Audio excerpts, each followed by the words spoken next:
Yeah, that was pretty good. Don't leave the meeting, Sean. No, he's gonna come in. Wait. One time, I do it one time. Hey, you can be the nicest person at work every time, but you accidentally punch an old lady in the face. That's what you're going to be known for. That's a good point. Whoa. Whoa. Whoa. Sorry, I'm playing with stuff. You're ill. Good stuff. Well, yeah, good to see everyone. Everyone is here. Definitely excited to pick up from where we left off. I'll just give quick highlights of the last episode as you guys are, party completed one of their missions for the Harpers and have restored Uza, gotten rid of that specter in her little bookstore. There's still an ongoing job of 10 consecutive nights of visiting the cemetery that they accepted from the priestess over at the Temple of Selune, or the Temple of the Moon. They are currently they were having a good night when a conversation between Amnon and Demetria got a little testy and eventually led to her being questioned on some of her secrets, which led to her meeting a redhead fellow who called himself Vic, who told her he was kind of like her parole officer, letting her know she's being watched by Big B. And from there, her conviction led her to heading out into the night to go somewhere in which, as everyone was starting to kind of calm down and come down from the night from playing cards and drinking, Tempe and Ravi, did Amnon go as well? Or Tempe and Ravi went after her, correct? Yeah, just the two of them. And that is where we left off. I mean, of course, there was some other things in there, but it was anything else anyone would like to bring back from that episode or add to, And we're one night down on the cemetery. We completed one night, right? Yeah. You walked through. Yeah. We walked through it, and my imp patrolled. And the imp patrol. Mm-hmm. Okay. I'm not sure the imp can count and can do all 10 nights by himself, but the imp added some help and some assistance there. Okay, just that one. Okay. Perfect. Then we also shared moments from that next morning where I think Elric woke up and realized he had something very special back in his possession. Dimitri has been out all night, and so has Ravi and Tempe at this point. So we will be picking up on that morning when we begin. Any questions before I jump in? Because I will give us a little cold open for today. Fuck, I forgot to write down those fucking spells from the last game. Motherfucker. If on the break you want to go and watch the YouTube video, watch the right. and jot them down, you can, and just kind of resist from using them at this point. I know fair. Identify is in that shit. Yeah, because I literally tried to jot them down, accidentally removed them. So then I gave Travis a new list, but then I remember he was like, well, can I go back and watch the video? I was like, you can. So the video's up. It's been up. So, but it must be either one, or it cannot be compartmentalized spells from both of those lists. But there are some spells you have there to burn. I like the new picture, Amnon. Yeah, very cool. Very cool. Yeah, he totally had a power word kill. Right? It had that. Yeah. Yeah, that makes sense. I'll give you guys that. It's called disintegrate, level 8. You also did give us a deck of many things. Just yeah, that's We're all gonna take turns pulling from it. I mean, I have done that in the past. If you, I mean, you guys are already on the road to breaking the campaign, so I might as well give it to you and just let. Careful what we asked for. Oh, I do want to actually, while everybody's here, ask: are you guys cool with calling it? I feel like most people put their input, but I don't know if everybody did. Calling the house/tavern House of Spirits. House of Spirits. House of Spirits. Yes. I'm in. Okay, cool. So Malcolm, that's what we all. Oh, yeah. Amidst the hundreds of messages you missed. House of Spirits. No, I did. You should go back and see House of Spirits was one of the many, or one of the main names I saw stood out. But yeah, the rest of there's a lot of messages that I always just can never get through all of them. But I love it. It's literally the most active group on our server. And did you see Lex's like badass rendering of That was cool. Yeah, holy shit. Holy Lex. shit, you guys are some creative Very fucking cool. people in this group. That was amazing. Amazing. I like made it for me, seeing all those Yeah. crystal balls and You know, shit. this- Damn. so awesome. Very cool. I want to open a wish shop with Lex now and just be like, here, throw money at you, Uh, decorate this shit. I could do it. I would do it. You could. One second. Cheryl, that's so accurate. If depending on what everyone does when they wake up, Eldricon will probably like ask a favor of some roommates, but I can get to that whenever. Yeah, Right. we'll give you definitely time to jump all to it. So, what I'll go ahead and do, let me just make sure all my stuff is right here. Yeah, let's jump in and get this party on the road. Where are my notes?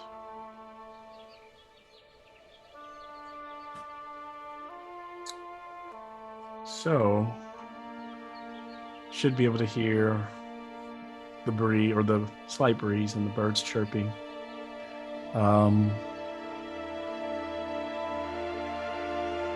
Let's see.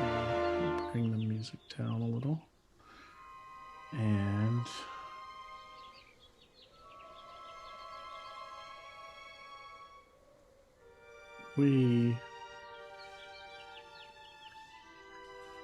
we open on another beautiful autumn morning, watching the sloping plains of green grass outside of Waterdeep.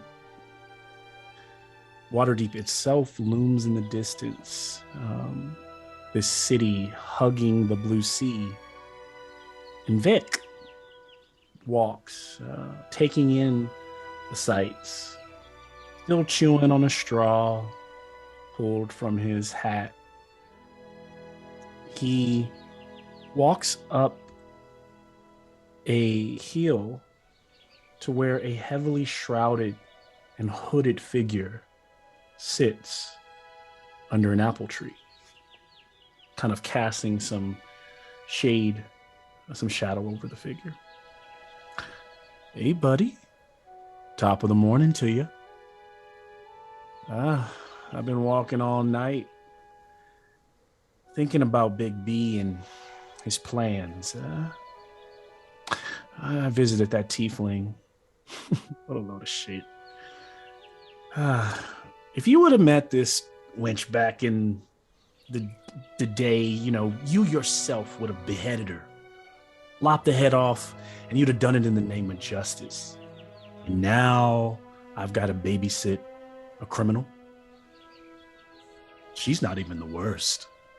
There's this cute bunny rabbit that's secretly it's a murderous monster waiting to be unleashed. And at least one of them worships the devil. And another, maybe even worse. And he continues to talk, and the figure sitting next to him says nothing's head constantly down. And then he continues, Vic goes on, the quiet one doesn't seem special, though I do like his fancy armor. I'm not sure how he could afford breastplate on his salary, but and then again, they also have a house. There's also the new guy, seems a bit jolly, but then I liked the robot. Oh well. And the emo boy, he's out here playing hero. But I can tell you, he gets laid on his back every fight. He's better off joining a Waterdeep barred boy band, you know? Then there's a shape-shifting lad. I don't think he has the confidence to survive this city, let alone face the threats that may come to Faerun itself. There's a pause. And then he says, speaking of facing evil, look at that sky.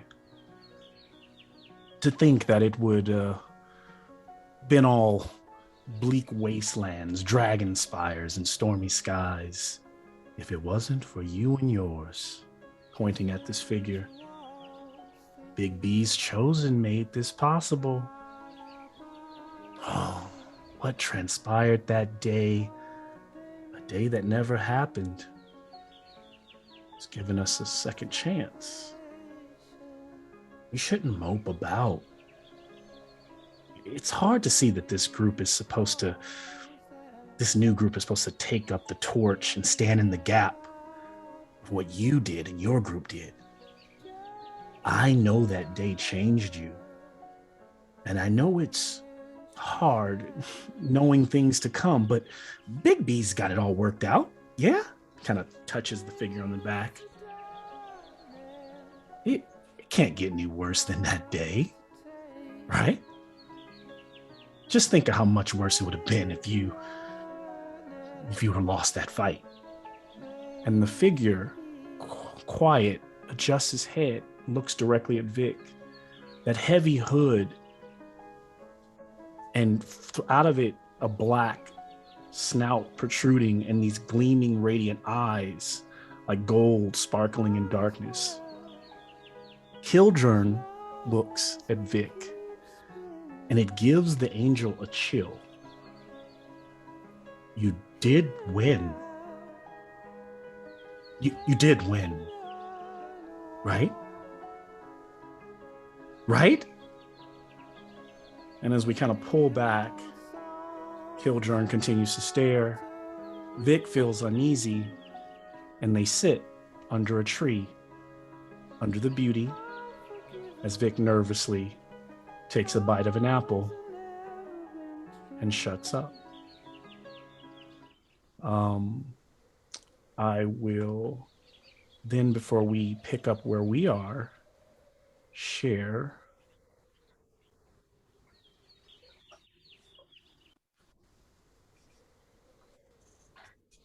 Can you guys see? It's forgiven. Always and never been true.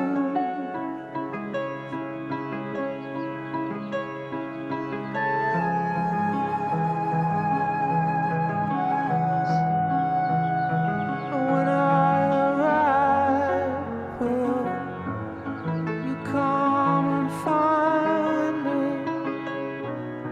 Or in a crowd, be one of them. You're the one side, back beside her.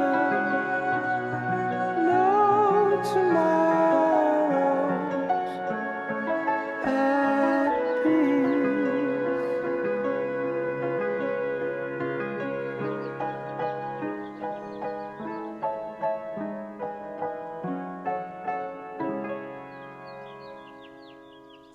all right. Well, welcome back. I thought where we're at would be fitting to give you your first opening credit. Yeah. Before we do that, can we just do this first? Yeah, Dude, Thank you. dude, that was awesome. Bro, that Glad was you- Oh man, insane, dude. So good. My heart rate's up, man. that music, that music is And Well done. that got me. Thank you.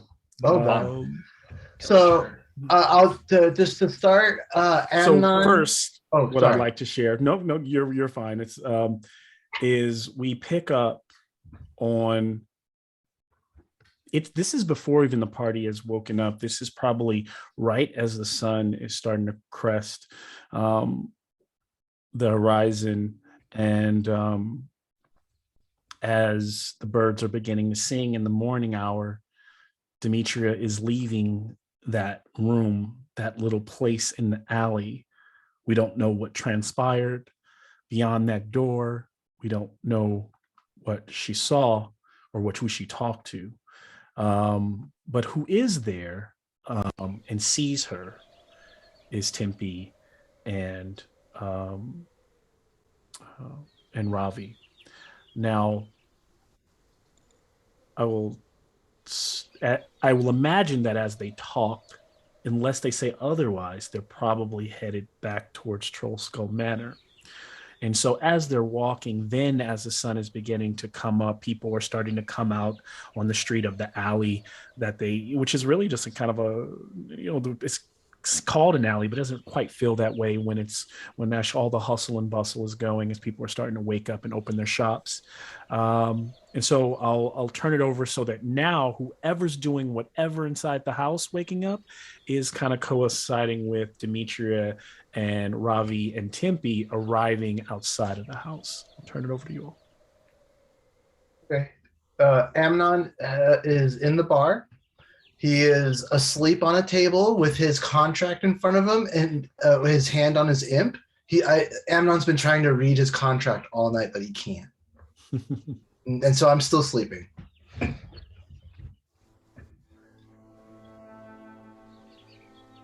think Elric is he's kind of like sitting there just looking dazed, sort of shocked, a little confused, trying to think in his head, like, how could this happen? How could he get his violin back? But at the same time, just relief and like a huge wave of relief. And he gets up and just starts walking out of his room. I would imagine he might bump into Eldricon. If you walk out, you'll probably smell him making up some like portobello steak, mushroom steaks and eggs and shit, for everybody who's waking up in the house. I'll follow that smell and say good morning. You're up early, Eldricon. Elric, you're here. Yeah. Do you like mushrooms? Non-psychedelic.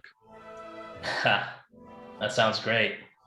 He'll slap down a plate in front of him. Check it out. Look what I found. Your violin. Yeah. Just was on me when I woke up. Just placed there. Almost magically, but, well, I wonder if the Harpers were behind it. Perhaps. I mean, you did just complete the mission associated with them. How the fuck did they get in without you noticing? That's what I'd like to know. I mean, we were beat to shit, but... Yeah, that's fair. That's fair. Cause for celebration. Yeah, I guess so. You wanna hear a beat? I would love to hear you play, yes. Let's see if I remember anything. And I'll start to try to play it and kind of put it on my shoulder, get the bow out, and just start strumming. And it sort of sounds like a song is starting, a beat is coming together as a bit of a song. It sounds a bit inspired at first and maybe upbeat. And then you can sort of tell there's like this undertone of this kind of melancholy beat. But occasionally the notes are like a little too high at one point, a little too low. It seems kind of off. I'll just kind of give up and I think I need a little practice still. That was beautiful. I'll let you in on a little secret, my friend. I always wished I could do that. And then shows you his draconic hand and just says, very good playing. I would love to hear more. Well, thank you. I guess I'll shake it. You're giving it to me to shake your hand. Kind of showing you that he could never play. Oh, because of the fingers. Yes, the claw. Ah, the Yes. claws. I see. Can you describe for me once more again, Yeah. Eldricon, what that claw Yeah, looks okay. like? The scales that like originate around his eye and run down his face, though he's often covered up, his entire left arm is covered in draconic scales, red scales, and they come to what you would imagine of like a draconian claw. It's less of a hand. It can still grasp things, but it is taloned, and it can't grasp or manipulate things as well as a regular hand would. Got it. Was it always like that? Your hand? It progressed. I was born with some scales, yes, but as I got older, it progressed.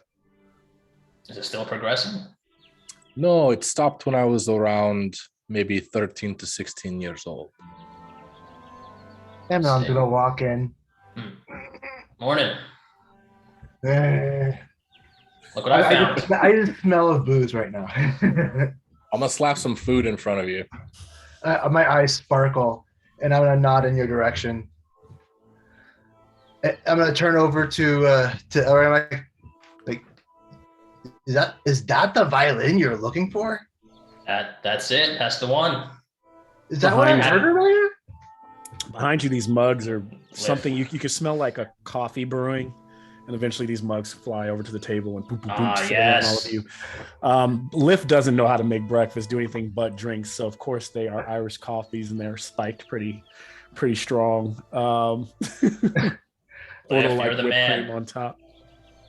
Yeah, I'm gonna smell it and be like, oh. So how did you get the violin? Honestly, I don't know. It was just there when I woke up. But I was telling Eldricon I suspect it might be the Harpers. Huh. I'm gonna turn over to my shoulder, and my imp will appear from invisibility, and I'll be like, "Did you hear anything last night in his room?" And my imp's gonna. So I was like, "Whatever happened, he didn't see anything." It could be magic. I don't know. I mean, honestly, I haven't spent that much time thinking about it. I'm just glad I have it. Congratulations, my friend. Thank you. Eldricon, how's the arm? And then you see a pail of water floating upstairs. Floating upstairs. Then you hear a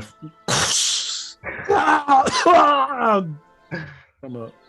Jakarta has been woken up. Here comes the doctor. Still not on his good side, I guess.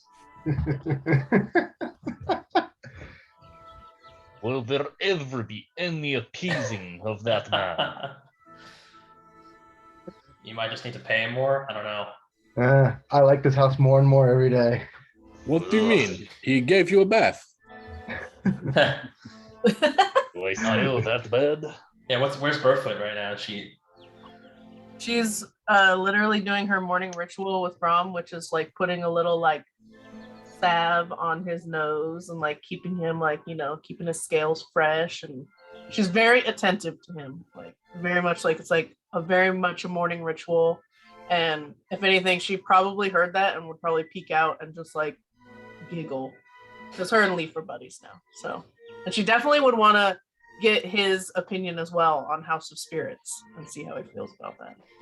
Get Lift's opinion or who's? Yeah, Lift's opinion. Lift thinks it's a wonderful name. He is elated with Burfoot's idea. Perfect. And if anything, I'd probably be going down and stoked on like the smell of mushrooms. So Amnon, what happened to Demetria last night? They're not around, right? I don't think so. Her and I had a discussion outside, and I was really hoping she would come back in with me, but she didn't. What? I think she might have went on a walk. I'm not sure. I fell asleep in the bar, so she didn't come in that way at least. Have you heard of Tempe and Ravi? Are they still sleeping? I haven't. I wonder if they went It's out. time for 3 more baths.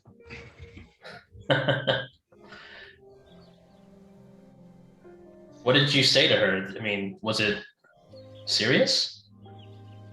Nah, just something between her and I. Yeah, nothing that you should worry about. Something that you should leave to her. We haven't walked in yet. Fair enough. I'm leaving it up to You're you to just walking decide in, when I you're thought. walking in. You guys can go back to you guys can take over and have your conversation while you're walking up. This is those moments where you're trolling Yeah. you're trolling your Go for story. it. Yeah, you guys don't, because here's the thing: you don't, just because you're not in the room and I since I see everything like movie style, not like books, is go back and forth. You guys are walking down an alley. You guys can be talking to each other just like they can be talking to each other in the tap room. We're still walking around, right? Yeah, I imagine that you guys were just showing up in the square or on the main street of Troll Skull Manor. You've got like less than a 5-minute hike before you walk in that front door. Maybe even less than that, depending on how fast you're traveling. Oh, I like this. I like the short time. I love the short time. Go ahead, Robbie. I know Robbie has something to say. Right? I literally had like what I was gonna be like, all right, this is what Robbie's gonna say to Demetra, and then I panicked. And then you can also go back and, because here's the thing, time has passed on this walk, so you can flash back to what you guys have talked about on the way back to the house. It doesn't, you guys can control the ebb and flow of time based on the kind of the room that's been given. I think probably one of the first things is like, Demetra, we've been looking for you all night. Sorry, yeah. What happened? I have some stuff I need to talk to you guys about, and I'd prefer not to do it right here. She's going to try and start ushering them kind of out of the alleyway by the door. I guess I kind of have some things to say to you too.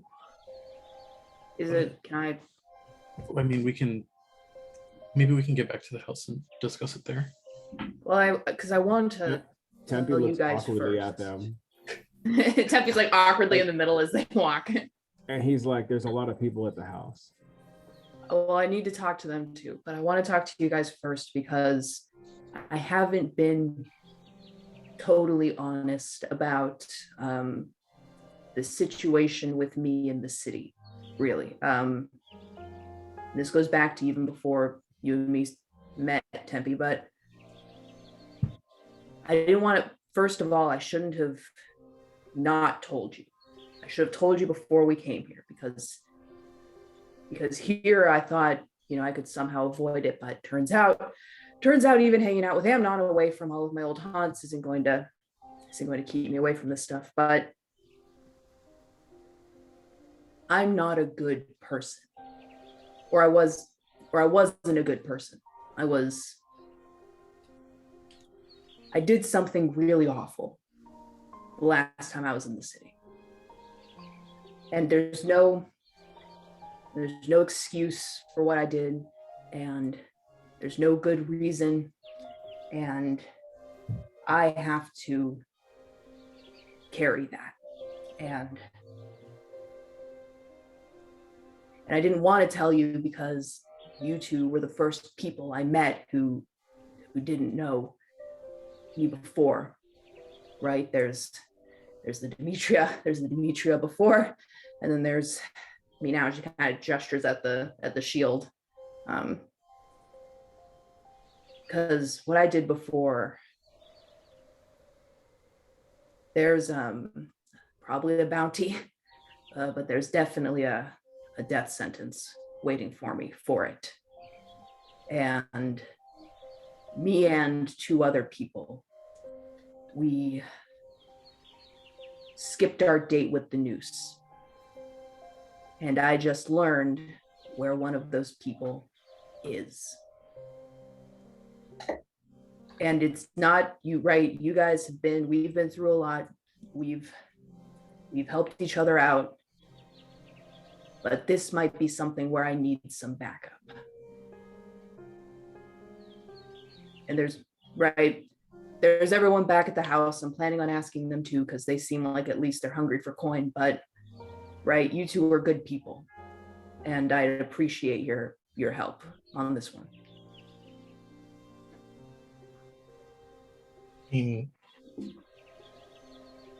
Yeah. Look, I don't know what you did. But I don't care about who you were in the past. I care about who you are now and who you can be in the future. And from the time that I've known you, I can see that you're going to be a fantastic person, a fantastic paladin, and someone who is even more worthy of my respect.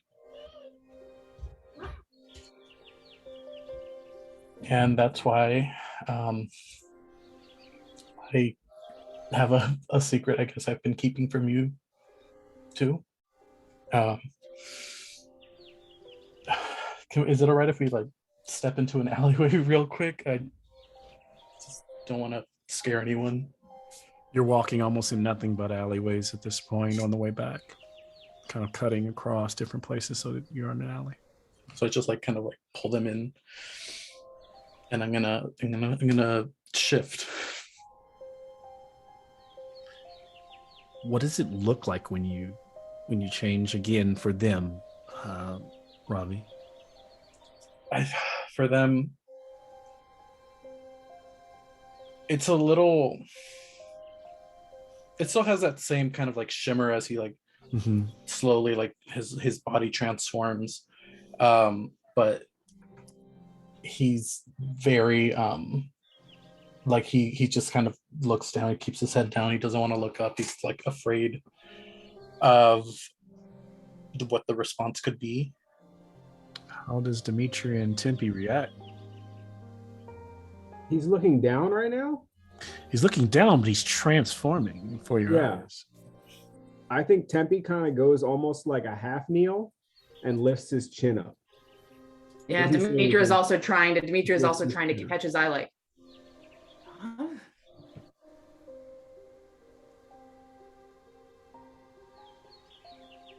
Shit on fire, kid. That's a big secret. Yeah.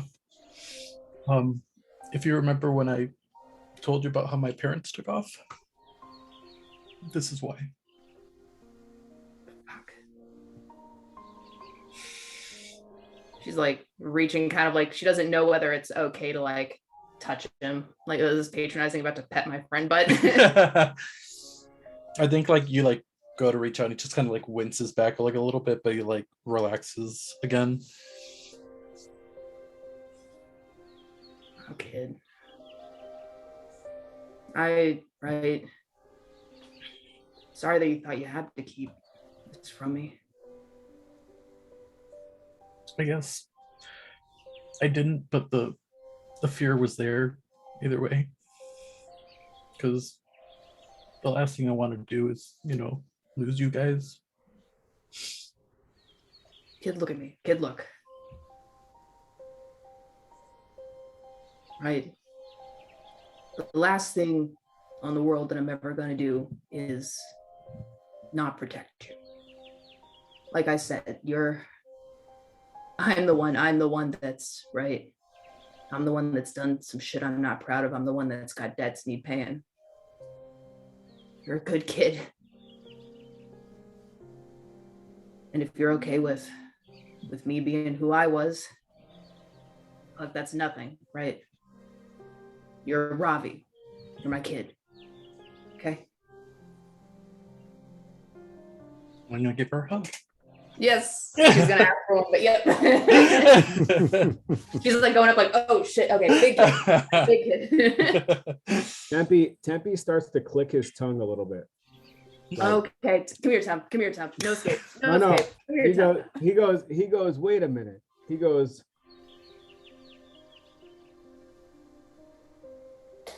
you all in your secrets. Tempe, don't act like you didn't know. Wait, hold up. Okay, wait. That's the thing. That's the Wait. thing, right? He goes, you all Tempe in knew. your Tempe knew. secrets. You silent motherfucker. You. He's not surprised by any of this, and no means nothing. None of this is all surprise. He is unfazed by this at all. He goes, I wish to one day have secrets like you guys. And he goes, I feel bad. I cannot join the drama. Well, you can't join the drama, but you still have to get in here. Come on. He goes, Okay. you're kind of dirty. Let's take a Oh, bath. come on, Temp. Come on, Get you a Temp. bath, Ah. and then we'll hug, and I'm just She's kinda like rubbing like her I'm sweaty face against him. Like, yes. sweaty and gross, right? Like, Oh yeah, totally. No, I Sweaty can't. and I can't gross. sweat when I'm in my wolf form. right. There you go. We're all covered in dog fur. Tempe goes, you're amazing to Robbie. He goes, I know I keep talking and saying he goes because I can't really make it happen without thinking about it. Because he doesn't want to use too many words. I would use a ton of words, but he doesn't. But he said he says you're amazing. You always have been. And we are family. Family. And he looks at Dimitri and he goes, what is good and what is bad? We are not good or bad. Soldiers survive. You know, He puts Temp. his arm around both of them and he goes, I think we should go and get some pancakes. We definitely have to go get pancakes, and we definitely have to go talk about this good and bad business. And we Maybe so, maybe not. smash cut there to picking up where I think it was, I want to say it was Elric who was like, where's Dimitri? Or like, the question, and then through the front door walks in that same pose with his hand around Demetria and Ravi, Tempe in the middle. The crew is all back. Everyone's there in the tap room, I imagine, unless there was someone who's not there. Amnon's gonna stand up, really quickly. His seat's gonna fall down. I'm gonna be like, you're back now? I thought where'd you go? That is a very long story. You okay? We're good, but I kind of have a proposition for the party as it is. She's like counting heads. Like, is everyone here? Everyone okay? Oh, hey, you're back. Is there any food, like fresh fruit around? Hey, there's food in the back. Mushroom, eggs. No. Anyway, as I was saying to you all, that old lady, she needs a favor from all of us. She wants help with that book that has her husband locked inside. A seance of sorts.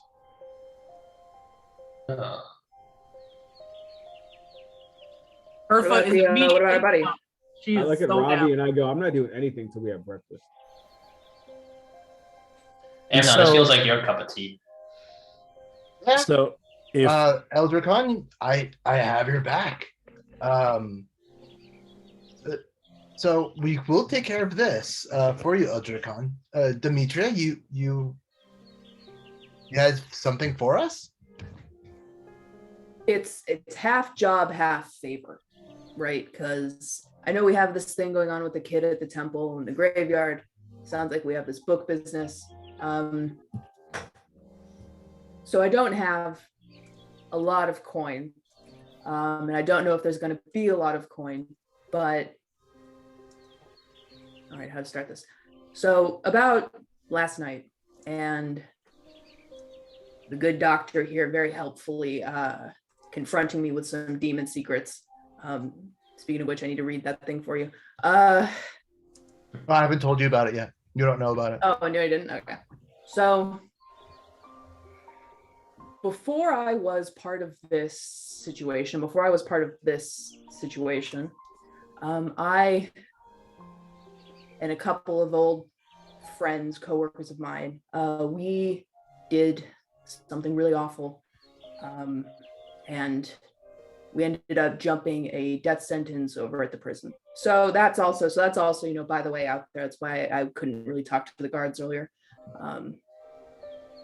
But one of those friends is in town still, and I need to talk to her.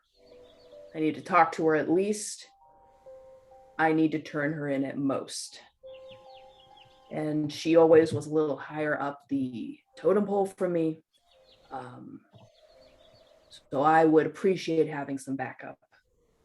I will. Emma will stand. Well, I'm still standing. I'll be like, yo, you have my help. Always, mean- you are my friend. Talk as in conversate, or talk as in we're going with the best for hidden? The thing is, right, I don't know what her situation is right now. I'm surprised she's still in the city, honestly. The contact that I talked to said that she has some plan to move up the levels of life, so to speak. I don't know whether that means she's joining another gang, whether she's trying to take over the one that I was in. But she's gathering power or something. She's bolted up in a hidey hole. At first, I'd like to try and talk to her about what's going on and other stuff. But if she ends up not being really receptive, then yeah, probably bashing her. Demetra, are we hunting a boss of a gang?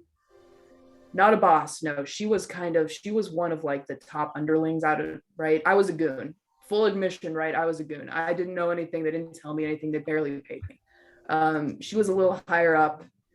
Her and my other friend, Gray Run, I guess. So I don't know. She's always been kind of a little on the edge. She's kind of been a little sharpened too much, So either she's trying to take over a gang, she's making her own. She's got something going on that the guy I checked in with, my contact, he says that she's kind of hiding out, gonna try something. Since you're trying to turn her in, is she going to try turn you in? She could probably try, but I like to imagine, unlike her, I have a highly skilled group of companions, and it's if I turn her in, right? She tries to turn me in. Sure, maybe the guard tries to come after me. Gray Wren's still out there, right? This other dude, he actually was pretty high up in the gang. He actually was the junior boss to be. He's skipped out on Waterdeep. I don't want to go bouncing after him now. I don't know what he's up to. He's kind of beyond my reach anyway. But, I think I can skip out the guards for a little while longer if it'll help bring him in. And once he's in, whatever happens, happens. With all due respect, before you interrupted, I was asking this group about continuing this favor for this old woman.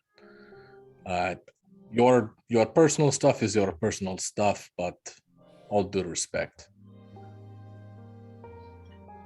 Yeah, you want to seance? I don't know how long Kataya is going to be there. She could be there forever. I'm totally fine with this taken right. I'm just asking. I can appreciate that, Eldra Khan, what you're saying, but Demetria has now saved my life maybe more than once, maybe twice. I think the least I can do is help her with this as a favor. You have my sword. Elder Khan, I have your back too. We have a lot happening right now. Hey, this seance, I'm willing to sit in on a seance any time of the day. Like I said, I just know Kataya is there. I know the location. I know she's there. I know she's nuts. We don't got to go today. We still have this thing with the kid. We have this the seance for this book for this old lady. Right? I'm just when it's convenient. Elder Khan, when can we go for the seance? Right away? She asked about it last night. Anyone know how to do a seance? I just looked at Amnon. I feel like you know how to do this stuff, right? You talk to demon spirits and all that. I'm gonna look over at my imp. Malcolm, would my imp be able to help give me some kind of knowledge on this? Can I ask for do I have any knowledge about this? Yeah, give me a religion check. It's gonna be based on your. So Ravi's making some 19. breakfast. All right. If the seance, if the imp, as long as it has the correct, because every seance is a little different, but if it had the correct information it needed, whether that be on paper or like a spell, or it could probably aid in making sure it's successful. And I think from Elder Khan's conversation, he knows that Uza, the little old lady, has the book, and he got the feeling that she has what's needed to start the seance. So then, are you done? I'm sorry, I don't want to interrupt you again.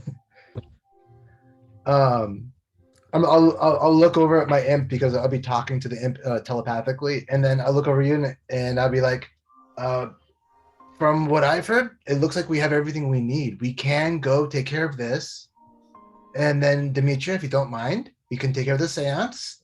Maybe we can figure out how to get back to the cemetery tonight. And then we will help you.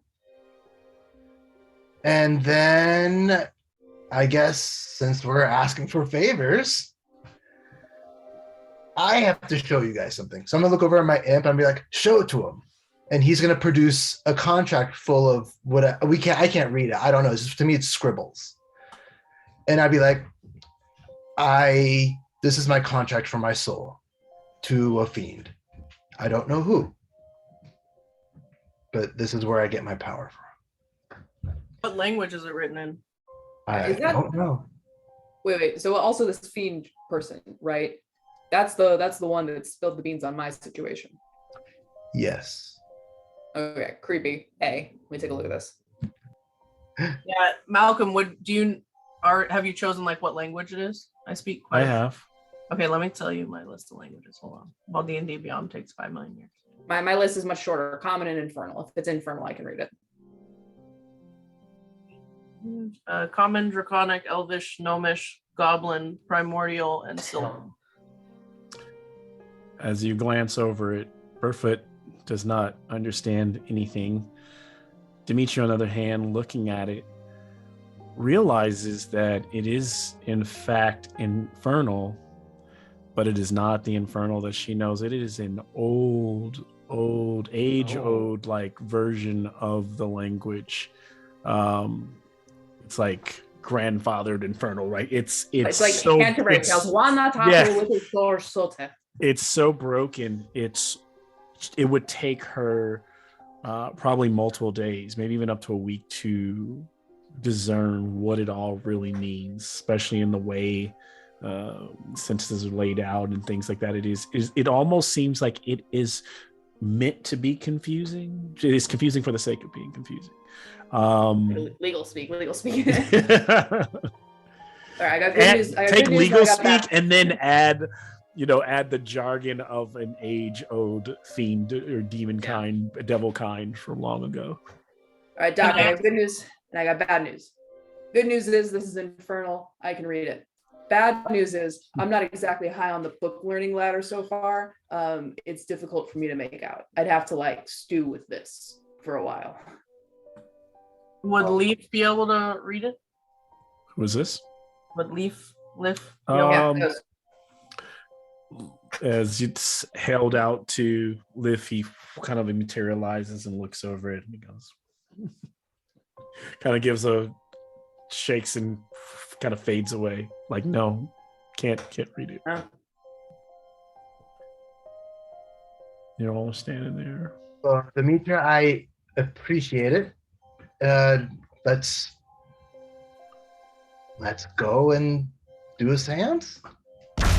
Suddenly there's a huge explosion outside. It rattles the windows. It shatters the front patio windows of Troll Skull Manor. You start to hear people kind of moving outside in a way, kind of confusing screams and Shield on, out of here. muffled voices. Let's Pull out go. my sword. heard. Yeah, I rush out there. Rush out. Um, MacArthur slowly gets up, just like a good morning exercise. MacArthur finishes his coffee. Coffee. and Oh, you so, guys haven't tried the burritos. Good. as you walk outside, the windows just rattled from the explosion, some of them broken. Across the street, kind of catty corner from in this Troll Skull Alley, from your own residence, you see charred bodies in the street, and you see anguish. You hear the anguish screams flying through the air. It's a thick cloud of accurate smoke billows upward from where this blast took place. And it occurred like literally across the street from your door. And in the wake from the explosion, people have emerged from their houses or shops to survey the devastation. It didn't set any of the buildings ablaze, but you can see where it singed some of the structures. And just that morning, moments before, you remember hearing the halfling folks who dance on the street start. You had heard people, starting to, turn their signs and get their shops going. You saw people walking, even though that wasn't what you're paying attention. Just, you took that in. And so now there appear to be at least 11 bodies lying in the vicinity of the blast across the street. Doctor? Are there any injured people that need healing, immediately triaging? There appears to be a few people who just kind of have cuts and bruises, who are just kind of just outside the blast, who are looking around and just look a bit disheveled, but they're going to live regardless of your aid. Can I run to see what caused it somewhere? If I can look around the floor, if there's any kind of, I don't know. Absolutely. So as you run explosive.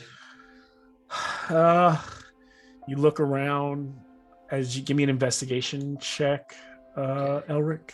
And while he's doing that, did all of us who were sleeping in the house last night get a long rest? You did? Okay, cool. Just want to make sure. Did all of us who didn't sleep in the house last night get exhaustion? Fair's fair. Fair's Yeah, fair. if you didn't sleep, you don't have exhaustion. But if as long as you were full, health and everything, you're just a little tired, but you're not exhausted. You're just a little tired. Yeah. I got a 3, so I don't think I see anything. Okay. So I will share you what you see as you walk up on the scene. Because you wouldn't need investigation for this, but you do. The area around is a large area, charred in black. So you kind of pushing your way, Elric, through the smoke. There's an elderly female human. Looks like she was out for a walk. She's charred.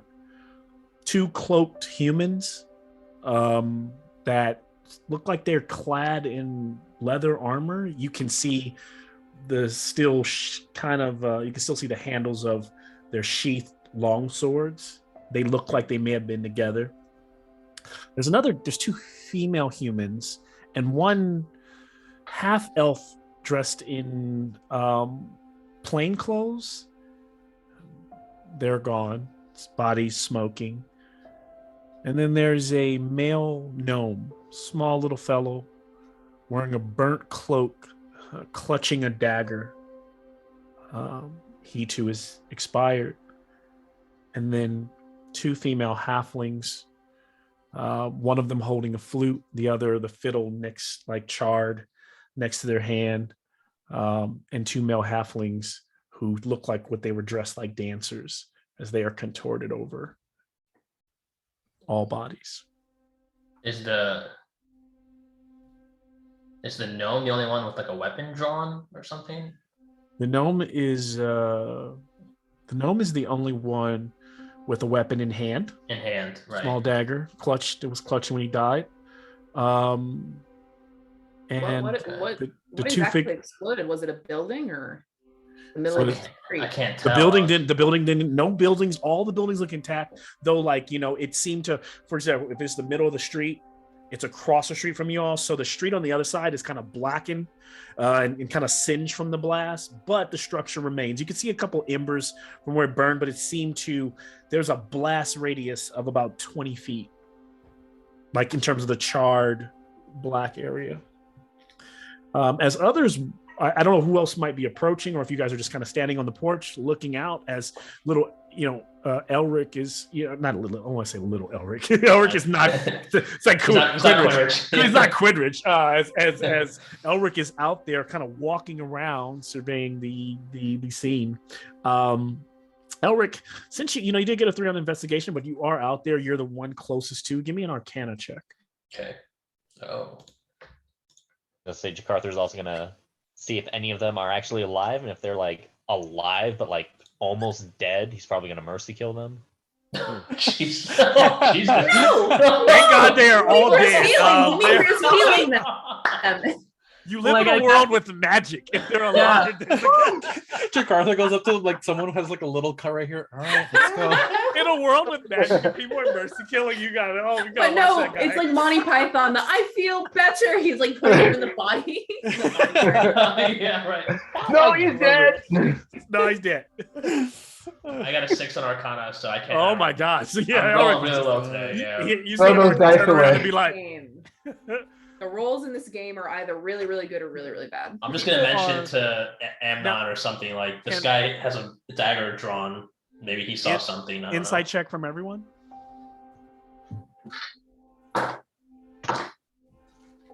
Ooh, okay. 21. 84. 21 also. 9. Nice. So I'll take it 5. to 21. The numbers keep increasing though. Big 5. See, someone got 25. Insight check. That was Jakarta. You got 25. No, big 5. Big 5. Okay, so Oh, I got a 21 6. from Burfoot, 21 from Ravi, correct? Yeah. So what Burfoot realizes is she's being very observant that people who are walking out of their homes or looking out of their windows, peering from the stories above, clearly might have saw what happened. Now, at the same time, I don't know if this is interesting enough to Burfoot to investigate. It's technically, it might not be any of your business, so leave it alone. But that's something that Burfoot would come to, understanding that if we want to know more, maybe we talk to the people around. From Ravi's understanding, he knows that whatever the case, if further investigation is part of what you want to do, you know that within minutes from now, the City Watch probably will take over and control and create a perimeter here. So this is your chance if you're going in. Ravi and Burfoot, can I also can I have a Arcana check from Eldricon and Amnon? Just those two for now. And are the people within like yelling distance that are looking out the window? Are they actively looking out the window? Yeah, I mean, there's people starting to, kind of start to looky-loos. They're starting to like form and kind of talk to each other, like people, because you guys live on a street, pretty busy street where Right. people would start to just, but they're not. You still would have to like walk across the street to where they are, but they're not like all coming over. Like, did you guys see anything? But they're gathering around the scene. They're starting to become a commotion around the scene. Got a 20. A 20. 18. Okay. I'm gonna use thaumaturgy as they're doing their Arcana check to just yell as loud as I can Okay. and point at them in the window and be like, "You there? What happened?" And then somebody just goes like closes the window, like just slams the door as your voice rings out, just projectile, like just coming to it. But she's cute. Would they not be curious? Some I people feel like turn I look around. at Diplomacy, Rob like, Burfoot. I look at Grom like, "What did I do?" And he totally gives me like the super cute dog head tilt. Like, I don't know. And then one of the people on the ground Too goes out loud, like, Bert, too loud. "We don't know. Just was a huge explosion, like fire." And one guy yells over at Burfoot, and then it was gone. Came Where out of did it- nowhere. These people were just dancing, and then Amnon, you got 20. And then Yes. what did Eldricon? Oh, 18. So both Eldricon and Amnon, from the sound of it, they walk outside, when they see that there's no more fire flickering, they know that it was a fireball. I'll look over at Eldra Khan. I'm like, you think a fireball? Looks like fire in a 20-foot radius. Yeah, fireball. I concur. So then I would turn around and just like, let you guys know what we think happened. Did anybody see who cast the fireball? What's the Okay. range on that kind of thing? So what's an attack? Amnon, you're asking this to your party, correct? Or you- I'm yelling it out to everybody. Oh, okay. Yeah, I yelled it out everybody. And then I'm also going to turn over to my imp. I'm just going to be like, fly up and see if there's anybody to kill. Just to get him motivated. And the guy who answered me, I'm gonna just ask him like which direction it came from. And so your imp begins to fly up. You're yelling out. Give me a persuasion check, Amnon. Okay. And I recognize, like, was Ravi next to me? Would I recognize that Ravi like got a high like perception as well when we both did it? Oh, did Ravi get? Did I miss Ravi? No, you gave Ravi like special insight too. I just wanted to like if Got I it. know. Yeah, I think you would all kind of like know. Okay, cool. You'd all feel that. Yeah. Then I'd ask Ravi like, what did you see too? I don't know. I haven't. There's a lot going on, but I know if anything, our City Watch friends are going to be here soon. So if we want to do anything, we got to do it quick. When Ravi says that, Bertha instinctively reaches for her like thigh dagger, like I'm gonna kill this guy one of these days. Bring him to us. Like, we should definitely get the information before those fools arrive. Can I like roll something to see if like there would be any good vantage spots to cast a spell like this to be able to get away quickly?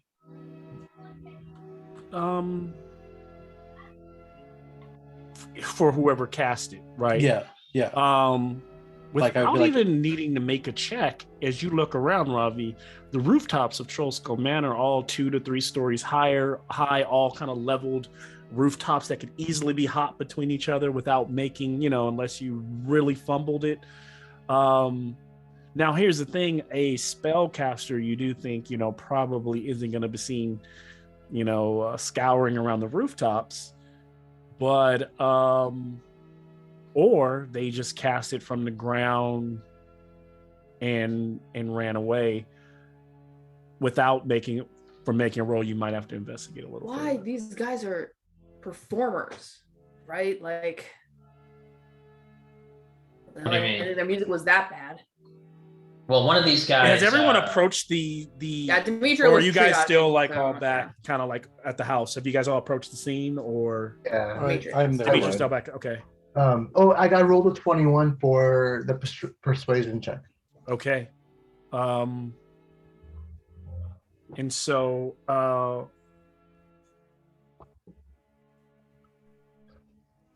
Oh, and I just also want to say that I telepathically asked my imp to polymorph into a raven so he doesn't freak anyone out. okay, so this imp is flying around as a raven. So you notice that a person is walking over to you, to the group that's standing like on the porch, and goes, hi, and very elegant elvish features, and they say, hi, I was watering I'm Fala. I'm the owner of the Corlan's Crown. I know you all are new. Did you happen to see what happened? And is standing right in front of Amnon. No, we're asking to see if we could find out what happened ourselves. Um, Have you seen anything? yeah, I must say, I, I, I did. I was watering my plants in the greenhouse on the second floor of my shop when the blast blew out my windows. Lucky I wasn't injured, but through the smoke, I saw a cloaked man that take something from the body of the dead gnome, and then start limping away. He was badly burned and casting glances over his shoulder, like he was afraid of someone might be following him. He was headed towards up the street towards the bent nail. That's what I saw. Thank you so much. Now I'm gonna turn over to the group. I'm gonna be like, And just for context, the bent nail on your same street, because you guys haven't really explored, but the bent nail is like you've probably seen the shop sign. Is where a what I'm trying to sell this place. It's a wood shop. Yeah. And by the way, before we move on from that, can I roll an insight check to make sure this lady? Burfoot is suspicious. Always. Just want to make sure she's like telling the truth. Yep, but no. 18. Burfoot,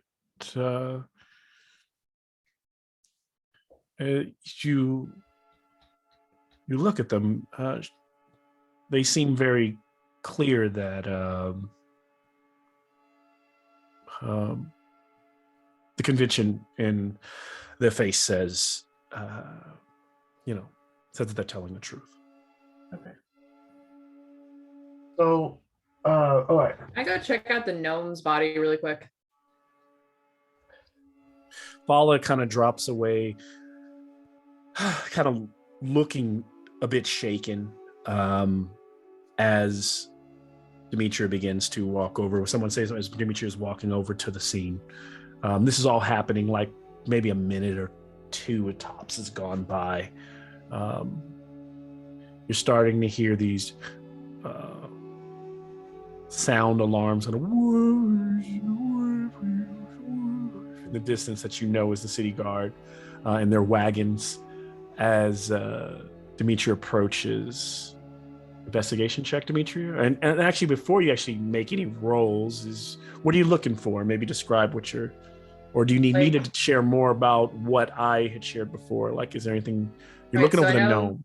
From before, gnome, badly charred, dagger out, cloaked. Yep. Something got taken off of this guy. Just do a quick pat down of like what is on his person. Is there something obviously missing, like his coin purse? Are there any like distinguishing, like does he have an amulet that has a special symbol on it, or like what are some defining features of this gnome? Does he look like he belongs with the party of the performers and whatnot? Yeah, like would we have recognized him? Investigation check from Demetria. Can I give her the help action to give her advantage? You may. Okay. Thank you. Okay. Do we all hear about the pet nail, or does someone have to relay that information? I think you all hear this. Okay. Sorry, I would also just like to say I'm gonna like telepathically communicate that to my imp, so that way it knows what to look for. Okay.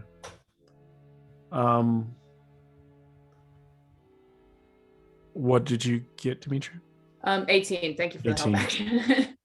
So Demetria realizes that the gnome has a really hefty bag of jewels and a coin purse full of jewels and some gold. You can't see how much unless you were to take it off of him. That's still on his person. His boots are covered in soot, and even from the burn, it kind of accentuates the smell. That combination is almost wretched, that charred flesh, but also the very distinct lingering smell that you all know very well from being in the sewers, the sewer mud on his boots. Demetria is also able to ascertain that it looks like just where the bodies are placed. You're no, detective, but the two figures with the long swords seem like they may have been following the gnome figure. Something seems out of place, whereas there's this little old lady, there are these people that are just passersby, there are these dancers, and then there are these three figures armed, right? Two of them looking like they were following this gnome, and then you notice charred into the ground footprints leading off into a side alley from where someone else here got up and left. Oh, Demetrius, fingers in mouth, whistling go. really hard, and then Yeah. Let's go. I would like to use my Don't tracking. let him get away. skill. Yeah. Let's Perfect. track- Got a job for you. Right, yeah. Me and Grom are smell following and visually following the footprints. Also, the cops are coming, so we should all probably Let's go, pass, yeah. right? So where, to get a consensus, where is everyone going, or where is some of us going? Does that look like it's in the same direction as the bent nail? So it's all heading towards the bent nail. Okay. I think Those- following the footprints is good. Yeah. Yeah, definitely. So I'll follow the footprints and kind Me of too. track as far as I can with scent and tracking, whatever, ranger shit. Ranger shit. Ranger Ranger shit. Ranger shit. Ranger shit. Roll for ranger shit. Roll a d20, add your ranger shit. That's Modifier. the name Ranger of this shit, episode. roll a Ranger d20, shit. add 10 wisdom. Oh my gosh, love it. She loves Aragon. That's her favorite. I'll be up there with Burr. Okay. And so as you all begin to travel, you start to see down the street as the horses and the wagon start to arrive, the guards start to top off of them and walk around and create a perimeter. And a couple of figures get off, a little portly fellow who kind of pulls out a book and opens it up and starts to walk around, pulls up his little specs over his face and starts to look at the bodies, while the other taller, leaner figure in a breastplate of armor starts to walk around and cordon off the area. Seems to be maybe a sergeant of some type commanding, but you guys they're not really looking at you as you are heading away from the scene, following those footprints towards the bent nail. There at the bent nail, the shop door is open, and what it looks like, it's a small little wooden sign above the main door, and it's bare except for literally a nail in the sign that's bent, sticking out of it. And the front room contains ornate, wooden furniture, wooden crossbows, wooden and other weapons of the sort that are useful, as well as some decorative like swords that are all made of wood, and then furniture. There is a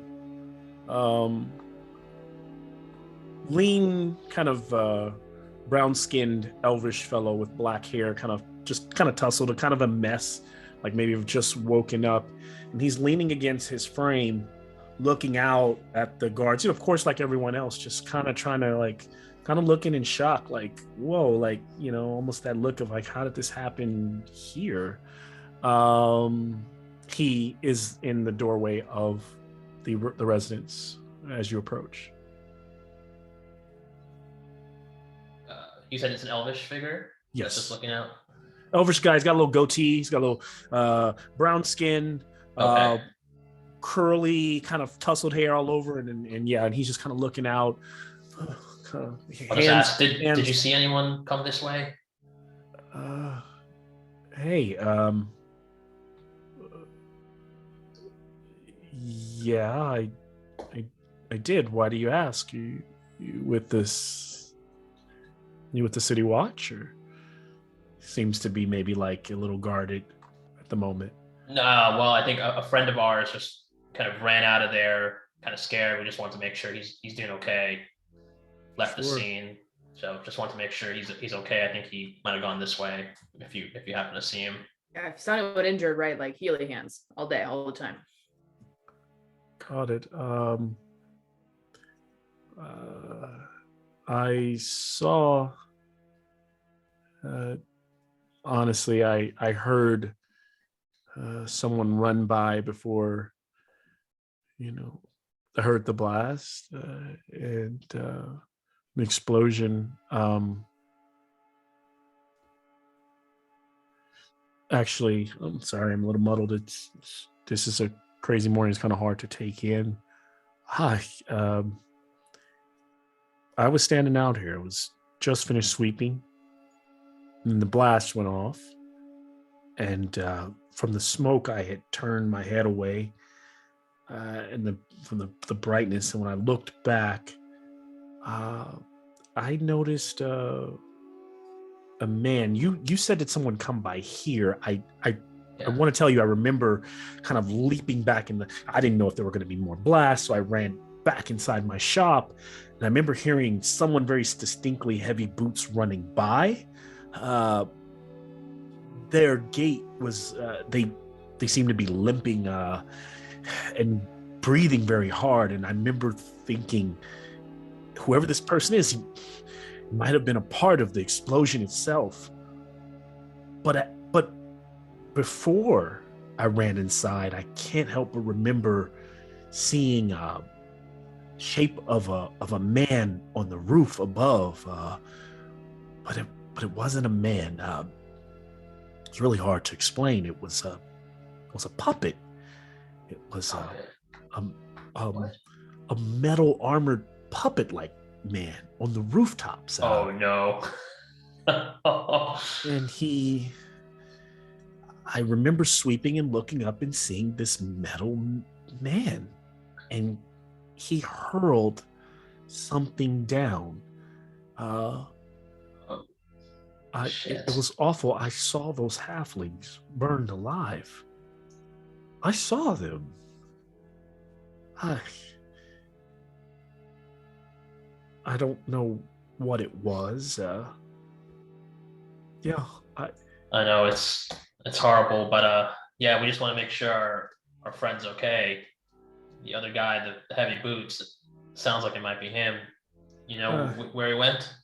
It went that way. And it just kind of points to kind of further down the street of like, might have ducked down that alley, shows you the alley closest to his residence. I really don't want to be a part of anything if this is some kind of like Xanathar's Guild, Zentrum shit. You know, I can't, understand. I can't get caught up with any of the gangs and extortion or anything. So please, hopefully I told Don't worry, you all. sir. We never spoke to you.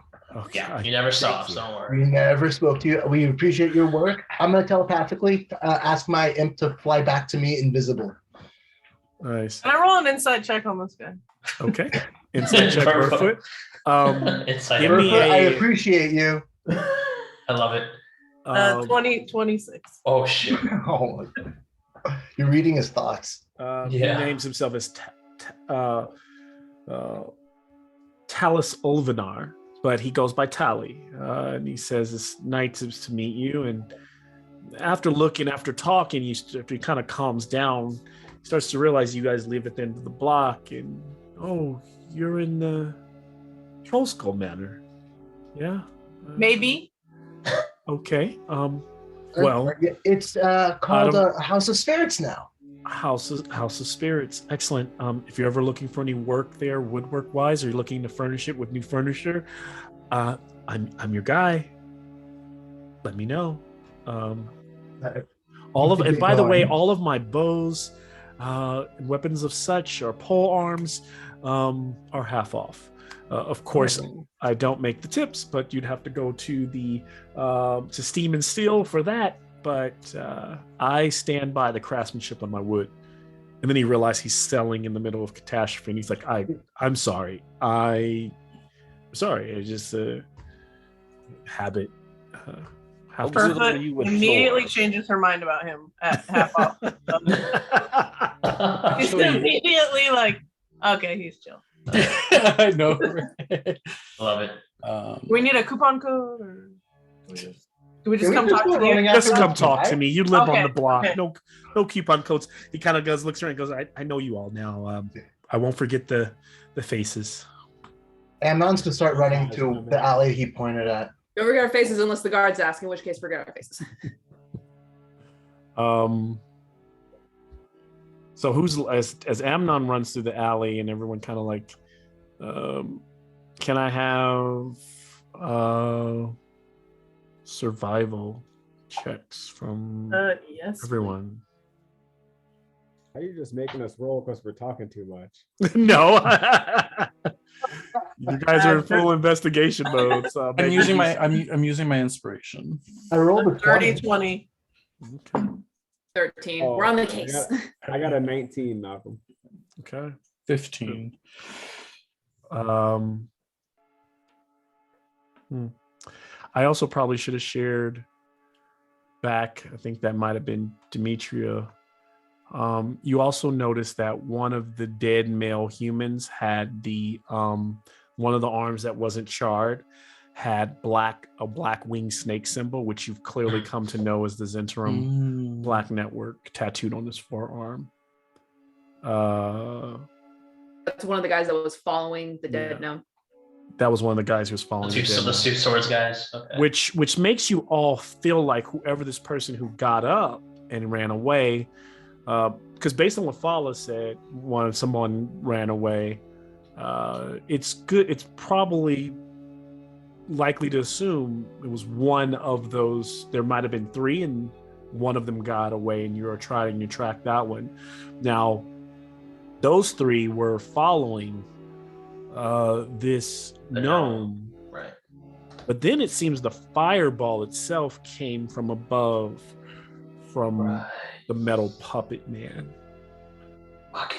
No loose ends. And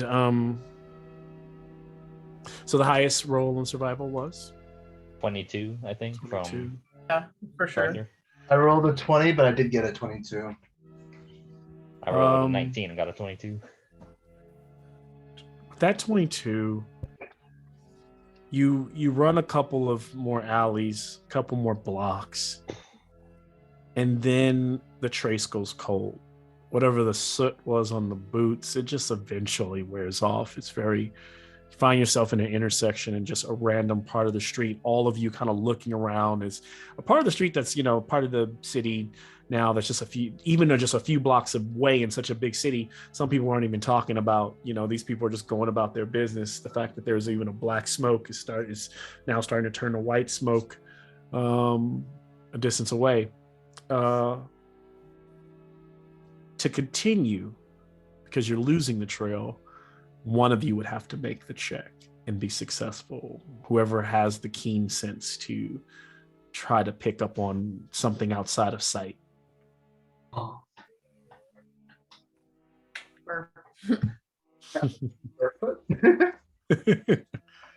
Burfoot, would you like to make another? Butler, can you come to the window? And he just walked away. I will. I literally yelled from over these fucking animals. They eat at 8 o'clock. Hildy's biting me. She's like, bitch, it's 8:10. Get over here. Okay, hold on. What am I rolling? Sorry. You're rolling ranger shit. Ranger shit. Yeah. So as a survival or what? Survival check. Okay. 22. Oh shoot. Okay. So Burfoot where everyone starts to lose the sight, she picks up on the smell of those boots. She's like, come on, this way. As everyone continues to follow in suit, maybe another 15 minutes goes by and you guys are just kind of walking and traveling. And we're picking up where Burfoot is still on the scent, but we have not arrived yet. So feel free to fill it in role play as you are on your way. Demetria wants to let everyone know that, that gnome, he had a whole shit ton of gold and jewels on him, didn't get nabbed. So whatever that guy took off of his body, he wasn't doing it for the gold. There's something else at play here. Guys, I think that Never was a good sign. I just want to side note the change for Cheryl in characters because Aramis Not taking that gold. Not taking that gold. Yeah. I can't help but think, It fucking hurt. It fucking hurt. I felt like I left a limb behind. So especially that there was gems and everything. Malcolm made it such a great challenge. That was awesome. Yeah, if anything, I'm finally shedding Aramis's sticky fingers. We're 4 sessions in. I'm finally getting rid of the rogue instincts. True. Yeah, if anything for the tracking, Grom is just like down at the ground smelling with me. That would probably be the only thing I'd add. Just really into it. As we're walking, Elric's just going to kind of slow down and stand back a few paces as everyone's moving ahead and just be like, I know this path. This is... I don't know if I want to continue this direction. Why? What's going on? Yeah, what's the path? And the where path you're is now like a single road. It's starting to be more open, and this path leads. It's still in a pretty, I wouldn't say congested, but populated part of the city. But you guys have noticed as you traveled, it's gotten nicer. Troll Skull isn't quite the slums, but it's somewhere in the middle. And now you're in a very posh part of town. And at the top of this road that kind of ascends up, you see the gates of this huge, beautiful villa in the distance with others all around it. I'll just kind of move to the side of the wall, just trying to keep a low profile. Don't want to get seen by anybody. I'm gonna walk up next to you and be like, "What? Talk? What's going on?" It's hard to explain, but that's Nutshell. Come on. That's my old home. What? My old home. I'm gonna look up and talk like, "Oh, why don't we want to be here?" I can't be seen here. Okay. So. Well, hold on. We don't know anything yet. Maybe. Let's just try to see if we can move around it somehow. Wait, is that Stealthily. where the path ends up going? Burfoot's nose is taking her directly to the front gates of the villa. What the hell? I mean, Can I have my imp fly ahead a little bit to look around so like for anything? Elric, so like you don't live there anymore. Like any idea who bought it after? Like any idea who's in there? Yeah, that'd be my uncle. Is that like okay? Uncle. Okay, so Uncle Murad. Well, he doesn't want to be here. He doesn't know I'm here, and he shouldn't know I'm here. And I don't know why this leads to my home. Would your uncle? What does your uncle do for a living? He's a wealthy noble. I don't know what he's been up to. I haven't been around for ages. any chance he's buddies with the Zentarim? You know, I mean, rich nobles, right? He's got to go somewhere. Honestly, that's possible. Okay. That's possible. Yeah, well, it's a long story. I don't know if I have time to explain it here, but Probably not in the driveway. Probably not a good idea. Yeah. Elric, you're a human, right? yeah, So your uncle would be a human as well. yeah, I think so. I'm pretty much asking. Yeah. So potentially your uncle could have been the figure that we're tracking. Yeah. I doubt it. He probably Yeah. sent some underling Hmm. or someone who works for him, maybe. Well, Burfoot will say to him, respecting definitely like his wishes, and just say, "I'll go ahead with Grom if you want. I can be pretty stealthy, so I can sneak Yeah, around, try to scope it out if you want. Maybe with whoever wants to come with, and I'll go with you. yeah, and we can try to like I can have. look in some windows and stuff and see kind of like what we'll see." Yeah, I can have my imp go invisible and help you from above, fly Oh, around, that's see if he sees anything. And I definitely would be looking for like the same smell, seeing exactly where it goes, and like the soot, just getting like fully like knowing 100% whoever it was ended up here, even though we don't know who it is, kind of thing. As you approach the front gates, Burfoot can smell the lingering presence of the man that went through those two pristine gates that have this beautiful, like ornate V on when the gates close. And then outside of them, the walls are like 12 foot high. Even through the gate, though, you can kind of see beyond a very large, open, beautiful, like almost garden area with some trees, and there's a fountain at the center. You can hear a couple dogs barking in the distance, but it's very quiet. And then the house, is a little bit farther back, maybe 250 feet from the gate. But there are 2 guards outside as you approach. They kind of look at you all and clearly seeing the group there. Who goes there? I'm not Step gonna walk in up front to of the guard. Elric. with the I think shield if you're halfway. looking for the morning bar crawl circuit, it's other way. Hey Malcolm, can I use disguise self on Elric? You may. I'm gonna cast disguise. So what do you look like Elfric. Shit, what do I look like? Yeah, why not? I'll make myself look like an elf. I'll change the design of the clothing so it looks a little bit more So good. upscale, Push a your little swoop more, the other way. more noble. So it just goes for swoop. Yeah, the swoop goes back. I got the elf No one will ears. recognize me now. I love it. Yeah, reverse emo. the other way, and Amon's like, Reverse "Where did emo. you go, Robbie?" So Yeah, so I'll do that. yeah, you see the guards kind of. They're not being overly assholes, but they're just like kind of being a little snarky there. And they're dressed accordingly. They have the V of the crest, the family crest on the breastplates, the shields, and spears. Right. And Amnon will ask one of them if did anybody come through here just now? why do you ask? Show Because dependence a from the one fireball family thing. exploded. Listen, a fireball? Where was there a fireball? This is one of them. Down in the square. And And we tracked that person right to this front gate. oh, and okay, and Burfoot's gonna be like, what? my credence friend do has you have? obviously already started the pub crawl. Don't listen to him. We're just looking around, trying to find some stuff. If anything, actually, I was seeing if you're interested in buying some dragon cookies. We're trying to help raise funds for the orphanage. Eldricon's gonna like politely pull Amnon back and be like, there is always something to not showing your hand so soon, my friend. Do you always go around selling cookies in the noble part of town, armed to the teeth?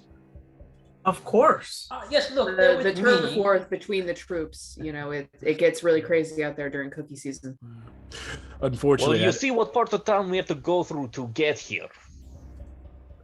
We only have a limited supply of thin mints, okay?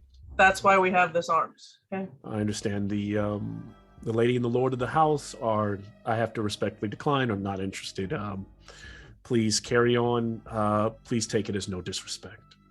Do I notice any like tattoos that we've been seeing lately on him since I'm so up close to him?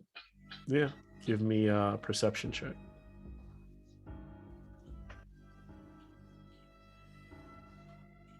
26, I think. Hold on. It was a natural 18. Perception? Okay. I'm sorry, Yes, 24. perception. 24. And so the one look at you, you notice, Burfoot, even though you haven't been in Waterdeep very long, is that both guards have a ruggedness to them that doesn't fit from what you've seen, at least from the City Watch. And those, yes, the armor, and even the one of them, the armor fits a little off. And there's just something about them that, even though they're being quite nice, the one who's talking to you, you can see a bit of a creep of ink kind of rolling up his neck from your vantage point. Kind of adjust. And can I look, like, as we obviously probably have to walk away, look at their boots to see if they have any soot or anything on them? Yeah. So Burfoot clearly knows I have something I want to try. they don't look like noble guards, but their boots are not sooty, nor are there any remnants of kind of burn or charcoal, what it would be singed from a fire. And beyond them, like they're in front of the gate, right? Yeah, and the house is kind of off in the distance. The house is just looming there quietly in the background. Do we see any footprints or anything, or is it just that I followed the smell to? You just followed the smell here. So we pretty much know that person came here, but these guys are blocking us essentially. And you do know that, like, here's the thing: your hunch right now tells you that maybe these guys are not who they say they are. But if you do attack them, if Burfoot does kill them and they are who they say they are, this could be really bad. You know, like raiding a noble's home could be. This is one of the quickest ways to get a death penalty. So. And you said one of their armor doesn't look like it fits them properly, kind of like they killed the guards. Yeah, you're thinking that's a possibility. Like, okay, guys, they obviously are not interested in buying cookies. I don't know why, but let's try next door or maybe down the street and hope that like the party will come away. Unless Cheryl, you wanted to do something first. I don't think the thing because Dimitri doesn't know what Burr knows about these guys, but because I just remembered that we have those Harper's badges, and maybe flashing those and trying to get in to talk to the Lord and the Lady of the house. Try. Okay. Dimitri is gonna like maybe Burr starts to wander away. Dimitri is gonna kind of wait for the party to kind of move without, or maybe gesture a little bit like, "Oh, I'll catch up with you." And she's gonna kind of turn towards the guards like, "Hey, you know, I'm not really with the cookie selling thing. I'm sure you guys are pretty sharp on the uptake. But I actually do need to go in and talk to this, to your lord and lady." And It's, she's showing the badge. Special business, and she's gonna show wherever she's hiding maybe like in palming it out of her pocket, the Harper's badge. They'll probably be expecting me. And then the kind of the scrawnier one, kind of Weasley face, his eyes get really big when he sees the badge, and he looks over at the more burly fellow, looks at him. Harper's. It's good. Are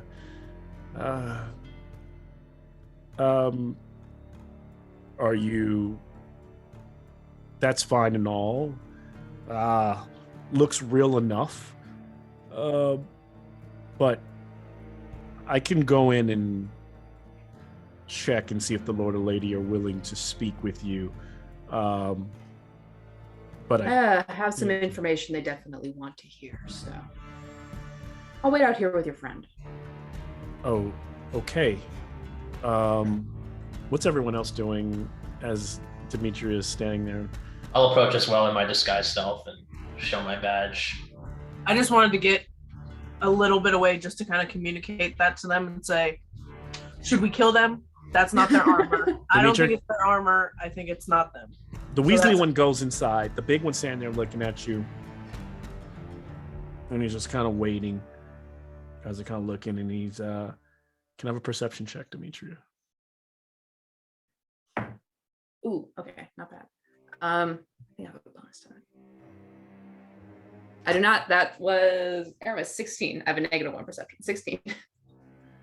So you see just a bead of sweat kind of just running down his face as he's kind of like looking at you.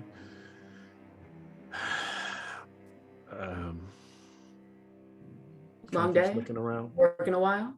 So how long you been working here? It's gonna be so everyone's kind of come back, and the other one. No, Elric, because Elric flashed his badge too. Yeah. Running back, and he goes, they said no, don't want to see any Harpers today. Definitely not. No. Insight check. Insight. Which one has the messed up looking uniform? The little one. one. He's wearing like an Little armor. one. That's Fuck. He's That behind one. the gate right now. The other one's on the other side of the gate. Yep. Well, there you have it, folks. Says the big one. Like, you can't just come rolling up to. I know you want to sell your cookies. You know you have your special, but you're gonna have to. You have to come back. Now's not a good time. And for all we know, listen, the badge could be fake, right? Urfoot's gonna fall behind to Eldricon and whisper to him in Draconic so they don't hear and say, we don't have to kill them. We can just knock them out. Suddenly there's or like a distract shatter. them. One of the windows on the second floor, right over like a balcony, pops. And it's in the distance, but you can see someone tussling, 2 figures tussling, and then they move. Without even looking, the guards kind of like, Shit. What's going on in there? and they kind of like just put, I think you're going to need to leave. And he starts to kind of like open the gate and kind of go back and go inside. Demetrius is gonna try and jam the shield in before he can shut the gate. You're gonna have to make us leave. Athletics. And then while this is happening, can I jump over? Can I try to jump over the gate? Yeah, can we just The kill gate these or guys? the gates are like 12 feet slow. I mean, They're yeah, too long, that too tall. takes more time. You guys gotta like scale these Scramble, gates. yeah, scale. Yeah, I like thought this that- is like happening immediately. Right. 17. 17. Can I throw Ravi over the fence? So you block his door, and like he can't get his blade up, but you can. I mean, his spear up, but he's like, "What are you doing? You're going to die for this. I knew it. You're bandits." And there's like a tussle there, and the guy, the one who's kind of strong, he goes, "Oh!" and kind of runs off like, towards the house. Whoa! Oh, I got to tell That's him. scampering noise. What do you guys Yeah, do? they've really gone downhill over the years. I'm gonna have Grom help Cheryl to kind of like push this guy out of the way. He's pretty big. Yeah, I guess trying to elbow past him into the gate. Yeah, we're gonna muscle. I am determined to have Grom help Demetria muscle our way past this motherfucker and get into this gate. I won't And even not- ask for checks as the group kind of pummels through. This guy goes spilling out on the ground. His helmet flies off, and as he's laying there on his back, you realize that tattoo. When his helmet goes off, he's bald, and as he kind of turns to get up, he's got the winged snake on the back of his head. Oh, Wait, here's an idea. Wait. You wouldn't leave enough alone. So he's on the ground, right? We're able Yeah, to like run he's- past him. The other Well, guy as I run still past running? him, I'm literally just gonna say, "You should have bought the cookies, motherfucker." So Wait, that's the broken that- window. that's So what are you Zenthrin, guys right? doing? What are you guys doing with him? What are you doing? Is the Running other guy past, still Justin. running away? Is this symbol associated with the Zentarim? That's It's the Zenthrin, right? Zentrum. Yeah, Zentrum, yeah. Having been like somewhat of a middleman for their like one of their drug fronts, would I know these guys? You don't know either of them. They don't look familiar at all. Would I know that Uncle Murad was with the Zenthrim, or that's a guess on my part? I don't know, right? This is just this Okay. would have to be a guess. None of this Okay. makes complete sense to you. Okay. I mean, you know what you know, right? Like, Yeah. but I think this is all coming to you like just pretty new. Okay. Please throw Ravi. One of us has to throw Ravi. Yeah, I was saying in the chat, no, Demetrius My running goal. past this dude, gesturing Yeah. for Ravi. If the broken window is above a balcony, I know my boy second story work gonna be doing the Wonder not a Woman thief. shields. Well, there's really no need. You don't Not have a thief. you can scale that. You can scale that wall in very cool fashion. But the gate is open here. Yeah, so we can run in, and I can guide them like up from the inside. Yeah, we're running too, in trying kinda to find out that window. I keep forgetting Ravi's got it. Urfa and Grom are like on our way into the house as fast. We're as gonna we can. crash to black here. Take a 5-minute break as you guys are rushing towards the house. Storming, Yeah. mid-stride, storming the villa. I didn't think we'd visit Eight my of us doing the backstory home Naruto so run. soon. I cut the commercial and it's Jamie Lynn, or what's her name? Jamie Lee Curtis selling Activia. I love that commercial. Oh my gosh. It'll be like Supernatural changing channels. It's just all of us putting Oh, on so commercials. So good. I'm here for the supernatural. I want to use the bed. I think I might walk my dog. You think I got time to walk my dog? It's really fast. I'm gonna do What it was really that talk we were fast. having about how you're like a spectator in the game?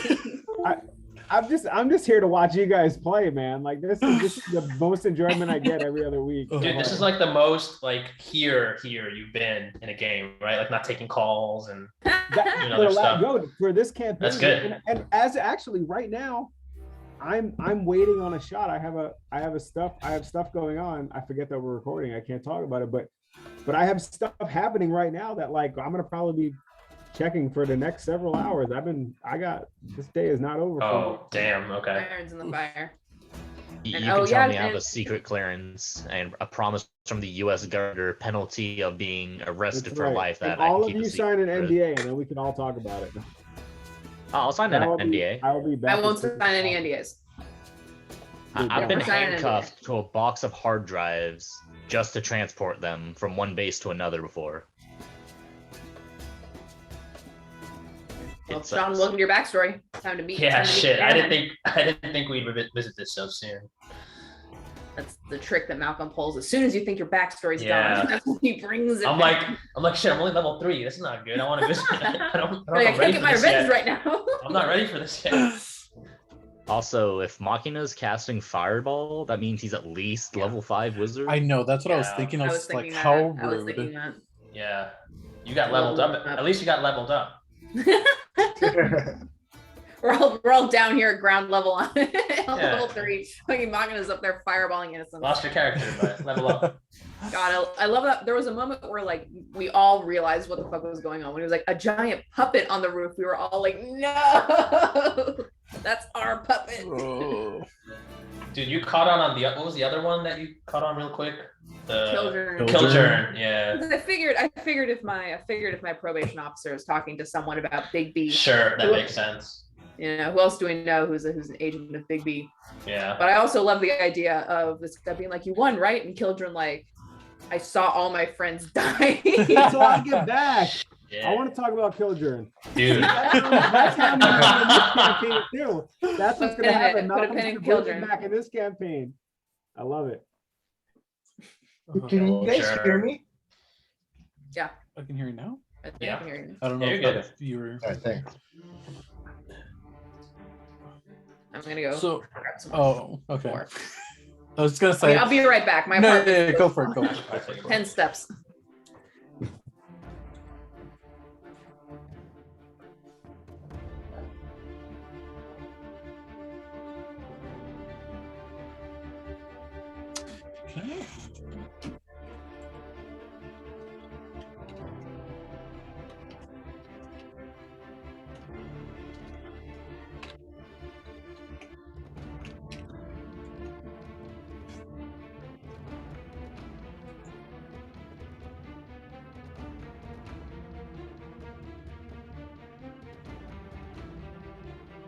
Okay. My question is, if Machina really was on the roof, how the fuck did he stealth out of there? He got picked up by a helicopter. They polymorphed him. He polymorphed himself. He's level 20 already. Oh, Jesus Christ. Don't That'd say be that. dope. But you were saying, Lex, before I went to go re-up. Oh, I keep picturing you like I'm like running towards the house and you have your shield. You just like punt me straight up. Yep. Oh, man. What's Family, Demetra's family. strength? Demetra's strength is, I think I use standard array for her, so it's 15. 15. Okay, because Carthage got that 16 strength. Yeah, I'm planning. I had like I asked Malcolm like ages ago when we finally level up, because my next level is an ability score level. So I want to take a half feat. I want to take Crusher. So that ups my strength by 1, which gets me to the +3. And then I can start knocking motherfuckers back with every blow.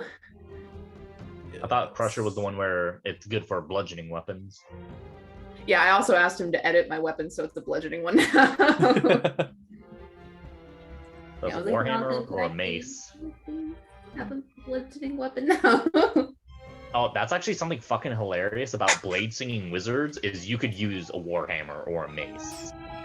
So you could be all That's a elegantly blade singing, but blade using a singing, hammer. mace singing. Man.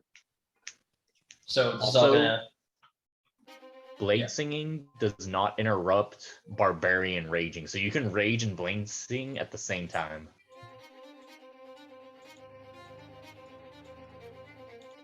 So what if we win on Saturday? What if we win? What if we win on Saturday? Oh, yes. If we win on Saturday, we each get to take home part of Malcolm's Tiamat mini. I call the left. I like one. that. I had to what's it? Aramis, I had to try and find there are no good magical bows. Like especially short bows, because he's just a little rogue. He can't use a long bow. So I made sure to grab him a magic weapon though. You're not taking any bard levels, right? Wait, he can't use longbow? No, when you're a ranger, you can only use short bow. Or at least it's not proficient. He's not proficient in it. I don't know why he's not, but according to D&D Beyond, I thought you'd be able to get proficiency with both short bow and long bow. I think Quinrich had that, right? As a ranger. as a ranger, You're a rogue. You're a rogue. That's right. yeah, I didn't end up. Yeah, and I wiped the bard levels because I got scared. Yeah. No, I think that's good. I think that's Solution. good to be safe. Yeah. Take 1 level of fighter, and then also you can give yourself the archery fighting style to get a +2 to your bows, It's not a bad option. and you That get is not a the bad idea. proficiency with the longbow. Just 1 level is all you need. Just what? Yeah, 1 level of fighter is like really good because you get a fighting style, martial weapon proficiency, and like just starting as a level 1 fighter gives you every single armor and weapon proficiency plus a fighting style. So the problem is, right? That's a good plan. I, Cheryl, the immersive role player who believes that stats are part of a character, I feel like Aramis wouldn't want a fighter. Fighter that involves work. Yeah, I can see That that. involves That's true. exercise. Yeah. That involves training. I mean, you could just say that it's because of how much you've used your bow. You just got that 1 little diff. Yeah, I'm gonna stick with what I got. Pure rogue. Pure rogue. I have no idea where I'm getting. I have proficiency with a longbow, and I don't know from where. That's the way D&D Beyond works. Like, where did I get this? Like, Yeah, like, where did I get my breastplate? No, I'm blind and I can't read it. Yeah. Apparently, it's his long sword. oh. Okay. Can anyone cast fly? No. Nope. I can fly. Because an angry King Dagny that's flying sounds entertaining. Oh, never mind. Wait, Who should I- I think I chose. I think I can cast fly. Who should I cast Death Ward on first? Oh, I took Death Ward. I was gonna cast it Good. on Aramis. Okay, Aw. good. Aramis Beloved covered. in the nation. Beloved in the nation. Maybe I'll cast it on Killjoy. I mean, the healers. I think maybe the healers, because Oh yeah, the healers. Well, maybe I'll They cast die. it Well, on that's the Ebony. thing is, if they die, then we're Yeah, out. yeah. Cast it on myself. I mean, so far, Malcolm has not ruled out that I get my Dragon Slayer longsword as King Dagny. Okay. So pretty much, as long as you're attacking a dragon, you get extra 3d6 slashing on top of a green flame blade. So that's 3d6 plus 2d8 plus the additional 1d8, That's a lot. and then an additional 1d8 radiant from being an 11th level paladin from improved smite. So he gonna be schwacking. Imagine if you cast fly on that, I'm just like this screaming ball of green flame darting around Tiamat. Because I can cast haste on myself. So if someone can just cast fly, the angriest of skeletons, who know sounds which- Irish. Aaron was like, where did we find this guy, man? There's this guy we had to fight that dragon. This would have been nice. I don't know which Aramis stat spell- block I looked at, but like Tiamat looks really scary. Oh, Like wait, there's a yeah. chance we could get one shot. Like I could get one shot at Yeah, Tiamat same. No, with that the breath. what's it called? Looking at that stat block scared the shit out of me. Never look at the stat block. Never look at the stat block. That's where the fear happens. Yep. If you truly want to power build against her, just 3 levels of barbarian or barbarian to get raging and then resistance to all damage besides psychic, and then druid the rest of the way. Just wild shape, have resistance to all damage, revert, back and forth. Why didn't you do that then? Because King Dagny is from Need a it. previous the help. campaign who died fighting Tiamat, and like his entire shtick was he fucking hates Tiamat. Nice stick. Like Character traits. here's how Hates fucked up Tiamat is. Enemies. Is Tiamat. he raised an army of like over 800 people to go fight Tiamat, and while he was giving his rallying speech of like, "Hey, we're gonna go kill this dragon bitch," she came down and did her 5 elemental breath weapon and literally annihilated the entire army and then just dipped. Yeah, we have footage of that. Damn, gotta say that. Got to move. I gotta say that. I gotta give Tiamat this. That's nice. Oh, you're planning on taking me on? Yeah, that was my previous DM Emily. She wasn't very nice with that. Not very nice, but she had style. Oh my god. I'm so stressed for the Tiamat fight. It's I can't wait, dude. It's gonna be so rad. gonna be so fun.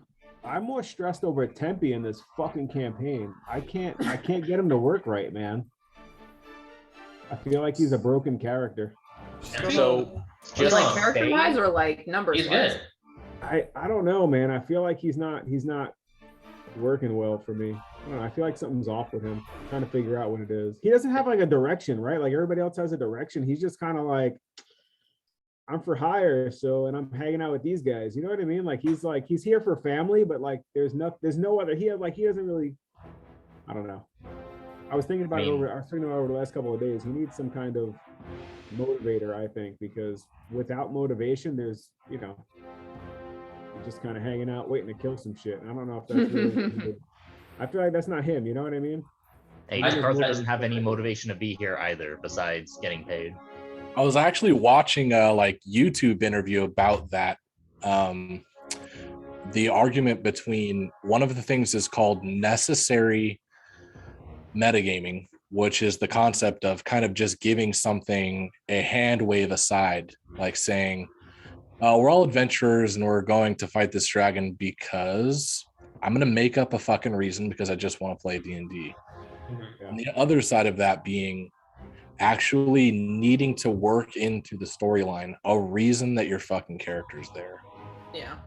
Some of it feels necessary, like 8 people get together, they're not going to really have a reason to stick together. Right. But it's so much better and more rewarding when you work in a reason. Yeah, that's exactly right. His reason is absolutely Dimitri and Ravi, but I just feel like there's more. I feel like there's more on the table than what because he's just very flippant about everything else. You know what I mean? I thought there was like something related to his voice or something like that that you were playing with or something. His backstory. There's a musical aspect in his backstory that he's got a thing for music, but it hasn't really bore any fruit yet. You know what I mean? That's Because he was walking with Demetra and Ravi instead of being there for Elric getting his. Yeah. Oh, that's my probably file. the Stay part back. that missed it. Yeah. I'm dealing with the same thing. Eldricon has really no reason to be there. He's kind of like, I'm here for fucking chaos, to get drunk, gamble, and fuck the world up. He isn't like, I'm feeling you though, like it's hard to find an actual reason if your character doesn't have an in before. Because there's so much more going on, right? Than the battle family that's happening, right? And like I feel like the other characters are able to absorb some of that much easier than he is. But he's like, I'm here for these guys. You know what I mean? So like there's like a weird dynamic. Not that he's being standoffish, but just because of his verbal skills, I think he hasn't really explored he hasn't really gotten into the rest of the group, right? So I think that there's like a little bit of this little tweaking, I think, that would benefit him a little bit. And I will say, like, there's nothing wrong with being a character whose sole purpose is to be there for another party member. Absolutely. Like Magnus, Yeah, I guess he that's, ran I guess his that's probably a good point. Yeah, Magnus ran the entire campaign just being there for Durga, just backing her up no matter what. That was his sole fucking purpose. That's Right. actually a really good point, and that was one of my favorite aspects of that last campaign. That's a good way to look at it. I like that a lot, actually.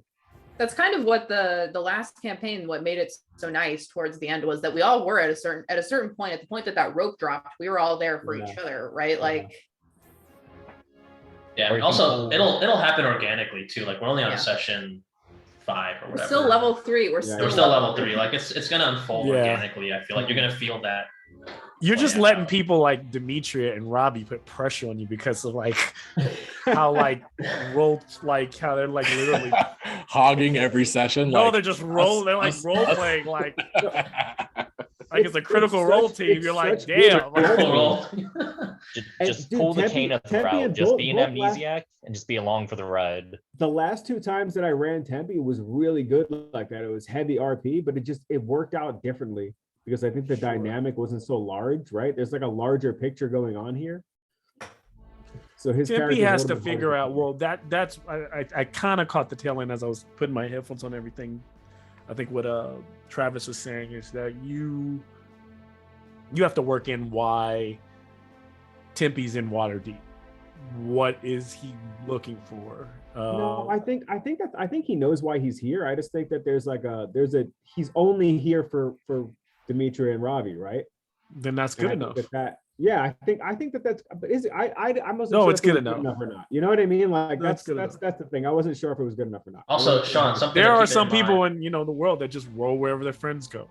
That's Yeah, all, that's kind of what he's doing, right? That's Yeah. kind of his thing there. you and know? that's their purpose. That's their and a lot of times, I mean, think about your favorite stories. If there's a role that would one of those two would die and you're there to like take it or to save them, that's a big deal, so Also, Sean, don't forget, like Elric and Tempe are both fighters, and Elric was definitely trying to like get training from Tempe because he doesn't feel there's strong still enough. a So lot I of feel that there's a to dynamic too. there that can Yeah. play out too. all right, we are going to do this. I'm going to upload the layout of the grounds. Uh-oh. We are going to theater the mind this bitch. Oh boy. I was telling them, Malcolm, I'm only level 3. I didn't think I would revisit my backstory yeah, this early. I said you're going up there. You knew it. You knew where you were going. I was like, turn back now. Also, before we started busting through the gate, I wanted to approach the little one with the messed up uniform and just be like fixing his uniform for him. Oh, he ran back inside. I know. Yeah. Missed that opportunity. All right, so what I'll do is let's pick back up. I send you all over the map of the grounds, so you have an overall understanding of the layout. So you should be able to see like the gates that you came through are at G1. The front doors probably lead to G8. And then there is that overhanging patio on the second floor that is G17, where probably one of those windows broke. From there, so right now you are all in that garden, passing the fountain. You notice that the front door is closed, but you also can take in everything else around you. And as you're getting closer, these places are built very well, but you can almost tell that there's something off in this. You can kind of hear a bit of the like movement going on beyond the wall there inside the house. So I'll turn over to you all to say how you guys are handling where you're going and what you're doing. Would Bertha be able to like stand on the axe head of my halberd and I kind of catapult her onto the second floor? If that's possible, she's down as fuck. Please throw all the characters. I want all the characters to be propelled into the air this session. I do have like that cool reaction hop ability that makes me like. I think Bird could definitely do it. I don't think anyone else could do it. I just imagine someone from the window just seeing like people just coming out. Yeah, it would literally just be Burford, which means Burford would be up there by herself. Hey Malcolm, I have gem flight ability. You could go up there. Yeah, you guys could fly and separate. I mean, okay. I go through the front door if I can get it open. all right. The front door, as you get to it, is locked. As Elric is rushing forward, Amnon is Amnon and is Jakarta helping? Are you guys committing to these ideas? But it sounds like Elric is at the front door and it's locked. Yeah. Um, Would that I'm be just in gonna- athletics? I was thinking, should I fly up to that balcony where we saw the two guys fighting? Or we could run around the back, maybe. Let's just do that. Yeah. Try to get through like a servant entrance or a back entrance. Yeah, I'll imagine what you can do, Elric, since you know the place kind of inside and out. Player wise, you can ask me about any numbered place, and I'll tell you what's there. Oh, okay. Like what would be there in the house, not necessarily what combatants are there, but what room it is, that kind of thing. Right. So maybe I can go around G2 towards the back of G4 and see if there's an entrance, G4 or G5. G4 is, so G8 is like the Great Hall. It's like the front, like foyer going directly through the front door. You know that G4 is where the barracks are, where the family crest guards are, right? Would be like, or where their quarters are, where their armor is, that kind of stuff. Got it. What about G5? You know that G5 and G6 is, I believe, is a pantry. G5 is a kitchen. Okay. Kitchen area. Let me make sure I'm correct on that. And I'm sorry, did I miss you saying which of them was the window that we saw get broken into? G17. That was G17. G17. Yes. G7, you know, is to be a laundry room. G12, you know, to be your family library or the family library. Okay. There's library. a study. 11 is a study. Right. 10 and 9 are like a trophy room and a parlor. Above or up the second floor, mostly like you would expect, the bedrooms. You do know that let me see here.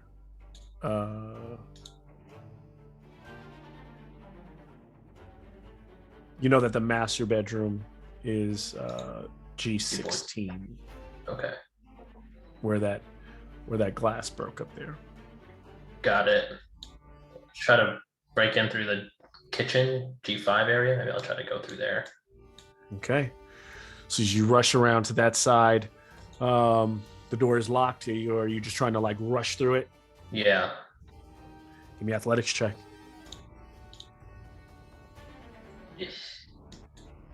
Actually, not that strong. Oh, that's not bad. 16? So bam, like the door goes flying open. You blow it off, like not the door off its hinges, but the blocking mechanism explodes as you kind of like stagger through. It's an old door. You stagger around into that kitchen area. And what you see there before you, Elric, is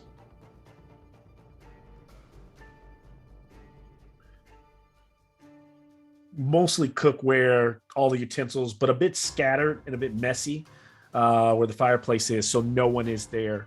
You do hear you hear like footprints or movement from G8, from the Great Hall, and you know that upstairs, there are two ways upstairs, either through G7 or through the Great Hall, are the quickest ways upstairs. I'll just turn back to the group and like say, like trying to tell them to keep it quiet. I don't know if someone heard us breaking through the door though, but I'll just point to G7 and try to go up through the pantry. And can I have a perception check from you, Elric? Yeah. 4. Okay, move. Bad. So bad. All This is not a good dice rolls for re-entering my backstory. No, it's scary.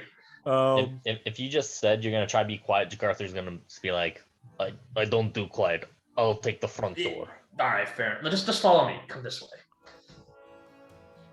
So I'm going off of did everybody commit to Elric, or did people split? I know he's you guys doing. Yeah, what'd you guys do? Demetra is not very good at being quiet. She's gonna back up Jakarta. And Jakarta's doing what? Just I front wouldn't- door through Front G. door. I wouldn't separate from the party because Burfoot's pretty squishy. But damn it, I want to like if Jakarta offers that, she's gonna be like, "Can I rain check that, please? I want to do this someday." She just can't get separated from the party. She's too squishy. Jakarta, give me an athletics check. That'll be a dirty 20. That door, boom, you're able to, it's a little bit harder, but boom, it pops and both doors swing open. These nice, beautiful doors as they blow open. There beyond, the floor is strewn with bodies. The bodies appear to be that of the house help mixed with what appear to be the Zentrum thugs and guards all over the place. You can hear the sound of fighting up above. Same thing that Elric can hear a room over in the kitchen. You can kind of hear the shuffling of the floorboards above. A bigger fight is definitely happening. The chandelier in the room is kind of swaying, but there in the room with you, as the doors bust open, are two thugs. One of them, Zentrum, the other one, the little scrawny guy, like, here they are. Ah. What do you do?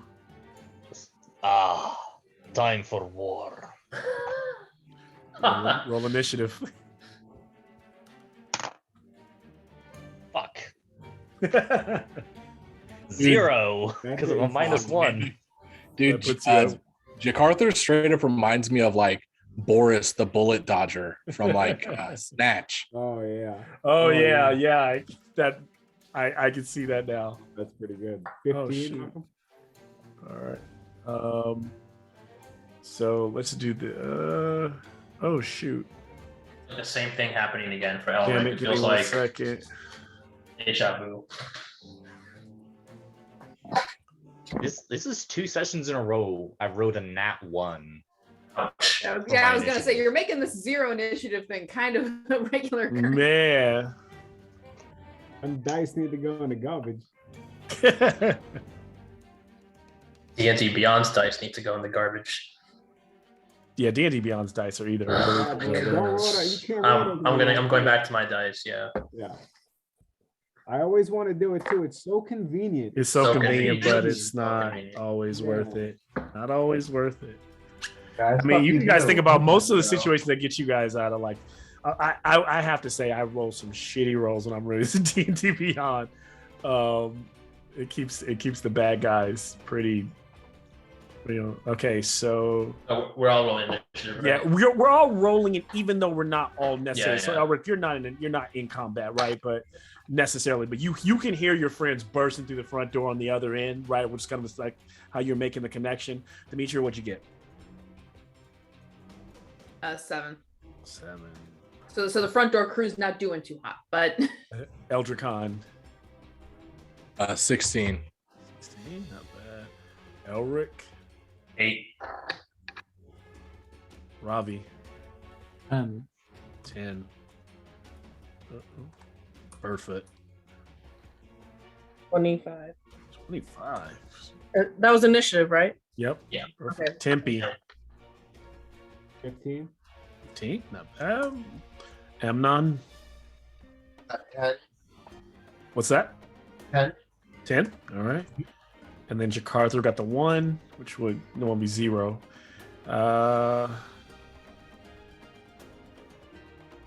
Let's see. I'm sorry, I added that wrong. 23 for me. 23. Okay. Probably doesn't change much. Yeah, doesn't change anything. Got it. I can change that. 23. Burfoot, you are up as Jakarta. It says time for war. You can see based on the slow motion of the characters that the thugs are probably able to attack after, you can tell by their muscles and the tautness how fast they move.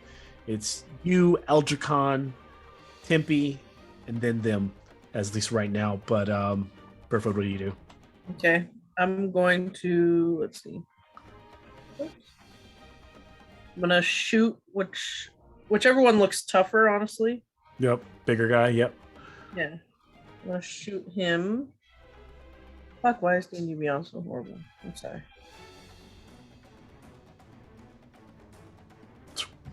Notch in the arrow. I have like a black screen for D&D Beyond. What's that?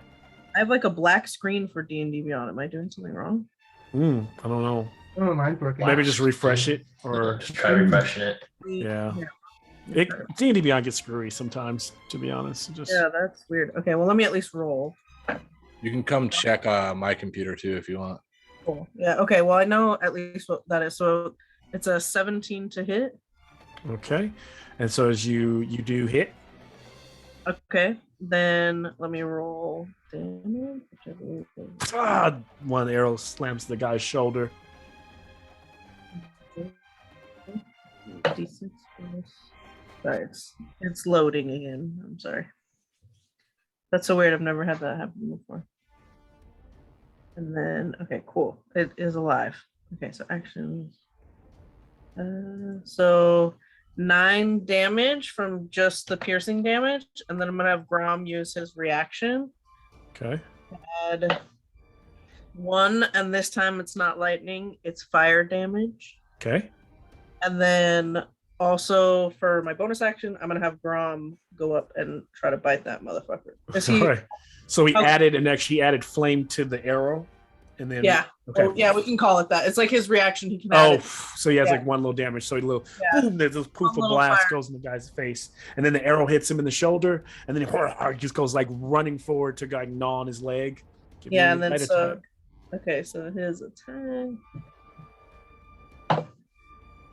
Oh, that probably wouldn't hit. It's like 3. I think it's plus like 3. That's So, a it's hit. like So he kind of Yeah. boot kicks at and hits the little dragon in the nose. and then I'm literally just gonna be like, "You're gonna die for that," and that'll be my turn. As camera kind of pans around, you guys standing in this kind of great hall, chandelier screening the movement above. Eldricon, you are up. He's gonna pull around. You guys are about 30 feet from these guys. He notices like the Zentarim tattoos. Yeah. Yeah. Overall, at this point, whether you see tattoos or not, they just kind of dress. They like you can kind of tell at this point, especially from the guards outside, these guys they fit the description. Except for the one that's still dressed like a guard, but he clearly is in cahoots with these guys. He's gonna try to pull at least to a spot that the Zentarim members like can't see his face, kind of trying to obscure any recognition in case they survive. Okay. Wants to keep his connections. And twin spell chromatic orb lightning. He'll like manifest 2 lightning. He'll like manifest 1 lightning orb in his draconic claw that's like red colored, and then it splits into 2, and he sends them forth towards both of them. All right. Is there a save I need to make, or are these a range attacks? It's a ranged attack. There you go.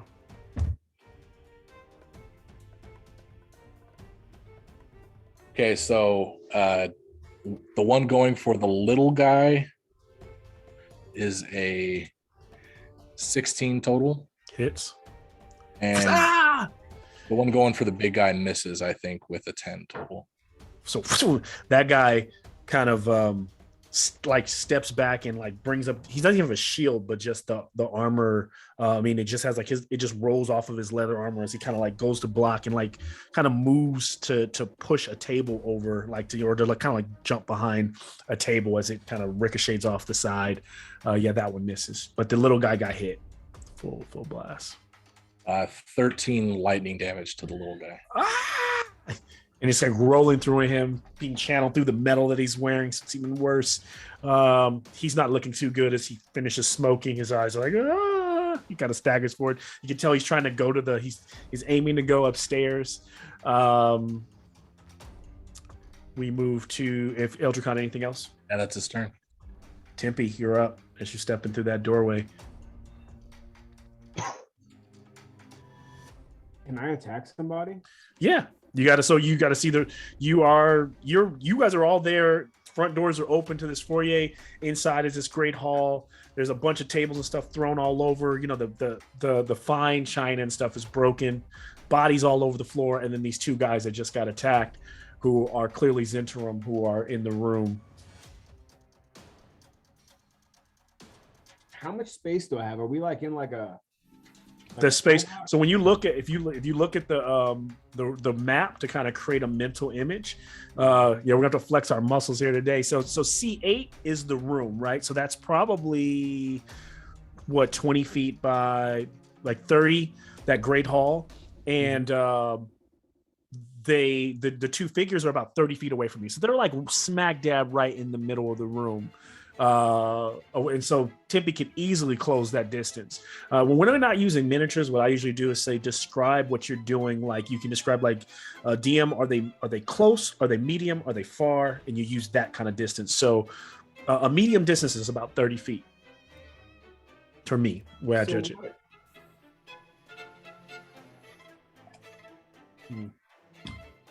Movie wise, cinematically, what do we see? If Tempe's been standing around drinking this whole time, what do we see Tempe do when he lets loose, or is he not letting loose? Is he... I don't think he's letting. I don't think he's letting loose. I think he's. I mean, we did when we came in here though. We're not. You got moments, Tempe. Let's do it. He's just gonna go. The biggest dude is the dude he's gonna go for. And by the way, Tempe, I actually feel you where you're thinking in your mind. I feel you where Sean is at. There's a lot happening right now. Yeah. But Tempe's got to, like, does he ride with his friends who are all in this, or does he risk losing his turn as someone moves past him right in the melee? He's gonna attack the biggest dude. All right, that dude that got glanced by the chromatic orb. He goes rushing in, leaping over the table. Give me your attack. Yeah, he's gonna make a scimitar attack. 17. That hits. Sons of bitches, they've got reinforcements. It's the big guy yelling out. And he's like yells out, reinforcements incoming. What's the damage? 9 damage. Okay, takes the 9. How far is the second guy? And that 9 is you. Where are you going for? Like, where do you think you would have landed the blow as you kind of get through? I think I'm going for like a limb. Okay. Tempe would go for like to disarm whoever it is. So he'd go for chop a hand off. You know, like, he's like that kind of thinker. Yeah, and the guy is kind of graceful himself, so he kind of moves, and he's kind of got this leather glove with a bit of like bit of armor on it. And he kind of deflects it, but he staggers back like, and you see the blood start to splatter against the ground as you kind of cut him right under the arm. And he looks with his rapier out like he's going to try to give as much on his exchange. Is there anything else you can do? How far is the other guy? The other guy's right next to him. If we're moving to slow motion, the other little guy hasn't even had a chance to kind of run or to move or to do anything. They're standing within. A bonus action, I want to use a superiority die, and I'm going to use the toss action. Okay. To throw an axe at him. Throw an axe? Yeah. Oh shit. Or a dagger. Sorry. All right. Dagger it is. Give me your attack. 20. 30, 20. Go ahead. Give me that damage. Not really much damage. 4 damage. So you toss the dagger kind of like as you're fighting the other guy. You kind of fling it towards the kid, and you catch him right in the back of his clavicle as he turns away, and he goes and he kind of yells in pain. His helmet falling off. He takes it, and they're both not looking great.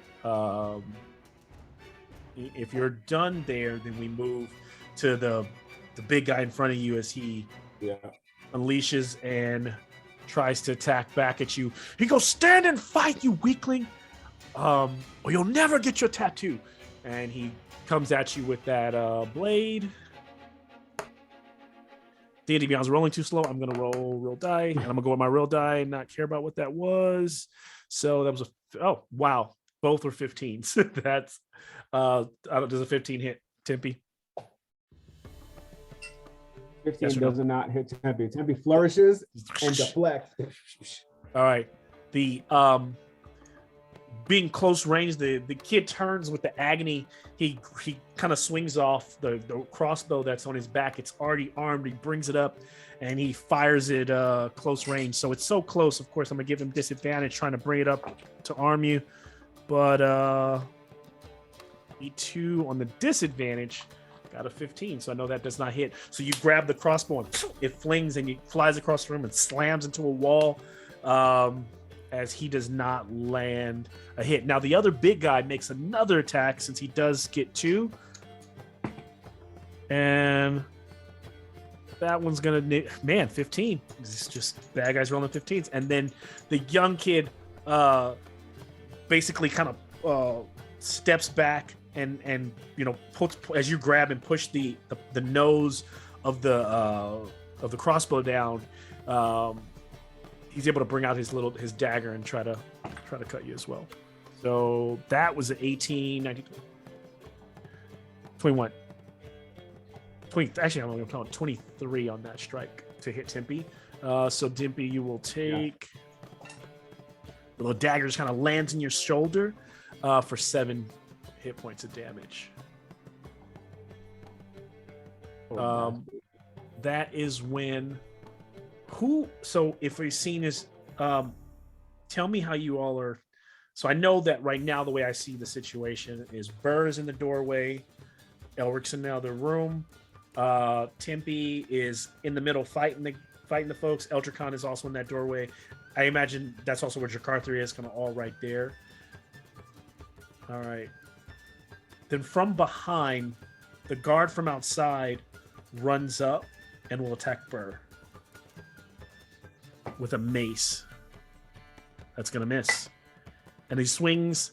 The next swing, as he swings and misses Burr, he swings back towards Eldricon, and that is a nat 20. Oh, reaction shield. Oh, okay. And we'll He waves his hand up, and Yep. a translucent black shield goes in front of him. And his eyes look like what the fuck? As he blocks it. And now we move from those guards to, you start to hear more commotion upstairs. A dead guy, one of the a Zentrum rolls down the stairs into the room, dead, tongue out. Amnon, you're up. So how many bad guys are there in front of us? 2, still 2. 2 in the front, 1 in the rear. Yep, 1 in the rear. So yeah, there's 2 in the room with you, and then there's 1 right behind where you came in the front door. Because you guys rushed past that guard, so he ran up behind you, and now he's there too. I'm gonna turn around, and the guard that came up from behind us, Mm-hmm. I will cast command on it, Mm-hmm. Wow. and it's a wisdom saving throw of 14, and I'm gonna ask him to just relax and have a seat. And as Eldricon is like blocking blocks his shield himself, that black mist, he looks over his hearing Amnon and he goes, yeah, I deserve to relax and have a seat. And he goes and sits down next to the bush. And then pulls out a cigarette and lights it. Nice. For the moment. And then can I still control my imp that's with me? You may. Okay. I'd like my imp to run up to cigarette. him and sting him. Okay. I thought you were gonna have the imp just light a cigarette for him. Yeah. 14 to hit. Good point.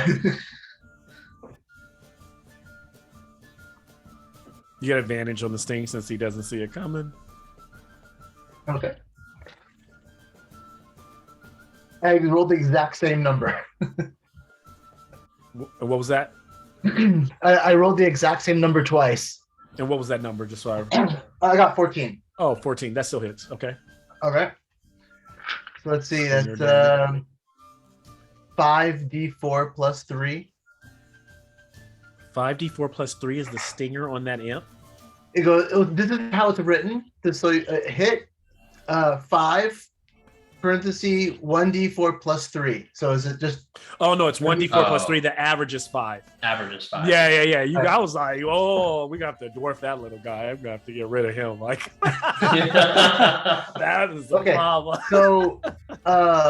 So he's taking 6 piercing damage. Yep, he'll take that. And then he must make a DC 11 Constitution save against taking poison damage. 6. All right. And then a DC, okay, Constitution. He got a roll to 2. Okay, stop rolling Nice. that die. That's like the third 2 I've rolled tonight. All right, so he's poisoned. He's like, slaps it, and then suddenly the command is he looks back at you, and can tell that magic has wearing off. Amnon, anything else otherwise? Yeah, that's 8 poison damage. Poison damage. Since he failed. Yep. And then I'm done. Just gotta say, cigarettes are bad for you, We then move to hearing the commotion upstairs to Ravi. So now at this point, it's no other combatants other than these 3 that you see in the room. So from here, it's Ravi, Elric, and Jakarta. I'm gonna bonus action dash up the stairs. Okay. Should hopefully be enough movement. So as Ravi starts moving, as you realize it's like gridlock in the staircase. At the top of the staircase, there's a door. Let me actually make sure I'm looking at the map here.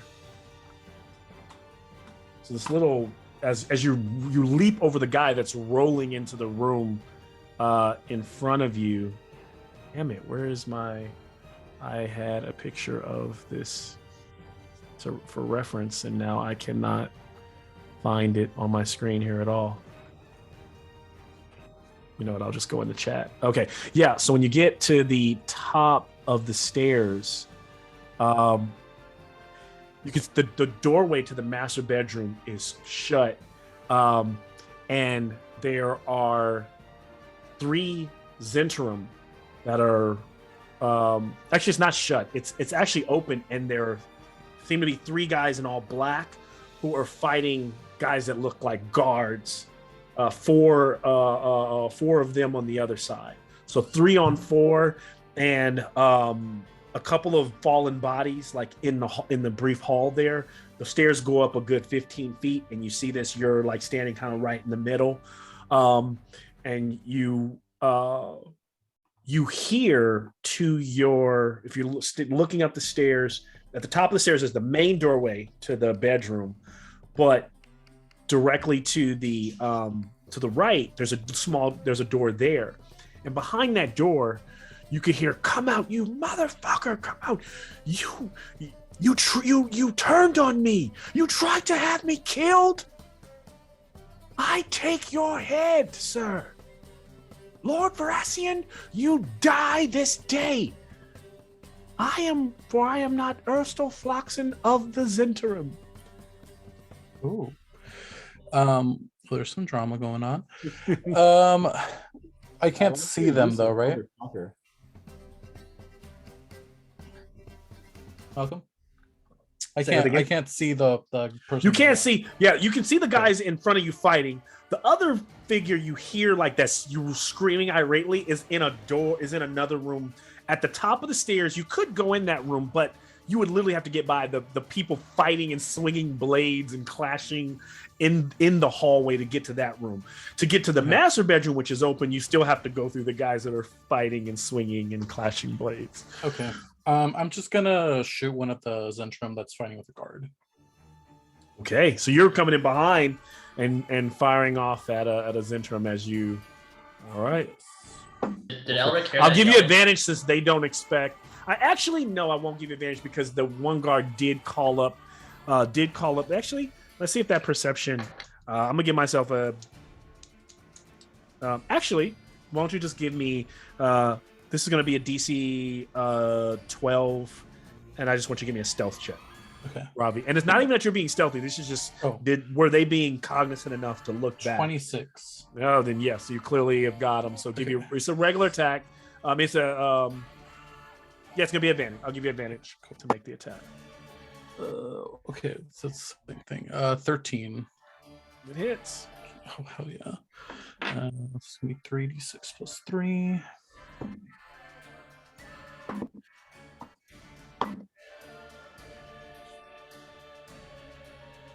Uh, 14 damage. You hit this guy in the lower abdomen, like right in the between his spine and his pelvis, and he just goes, Ooh. ah! He yells out like, ah! Right in the spleen. And then he just like, and he kind of crumples. He goes, "They got me, man! They got me, got me!" And then suddenly one of the guards steps forward and just fucking shanks, just slices him in the face, and he's gone. and he just crumples over. Can I just like turn around, go down the stairs? Right, like that just backs away. We move as Robbie backs away from his turn. We're back at Elric. So now, Eric, you're in the kitchen. You're hearing all this commotion. Like, you know the house, so you know a couple rooms over. You know there's got to be stuff going on in the master bedroom upstairs. Did I hear that yelling upstairs or no? Yeah, you heard the yelling. You do. Yeah, you hear it. You hear more muffled, like a you mother. You kind of hear someone angry, and it's definitely not.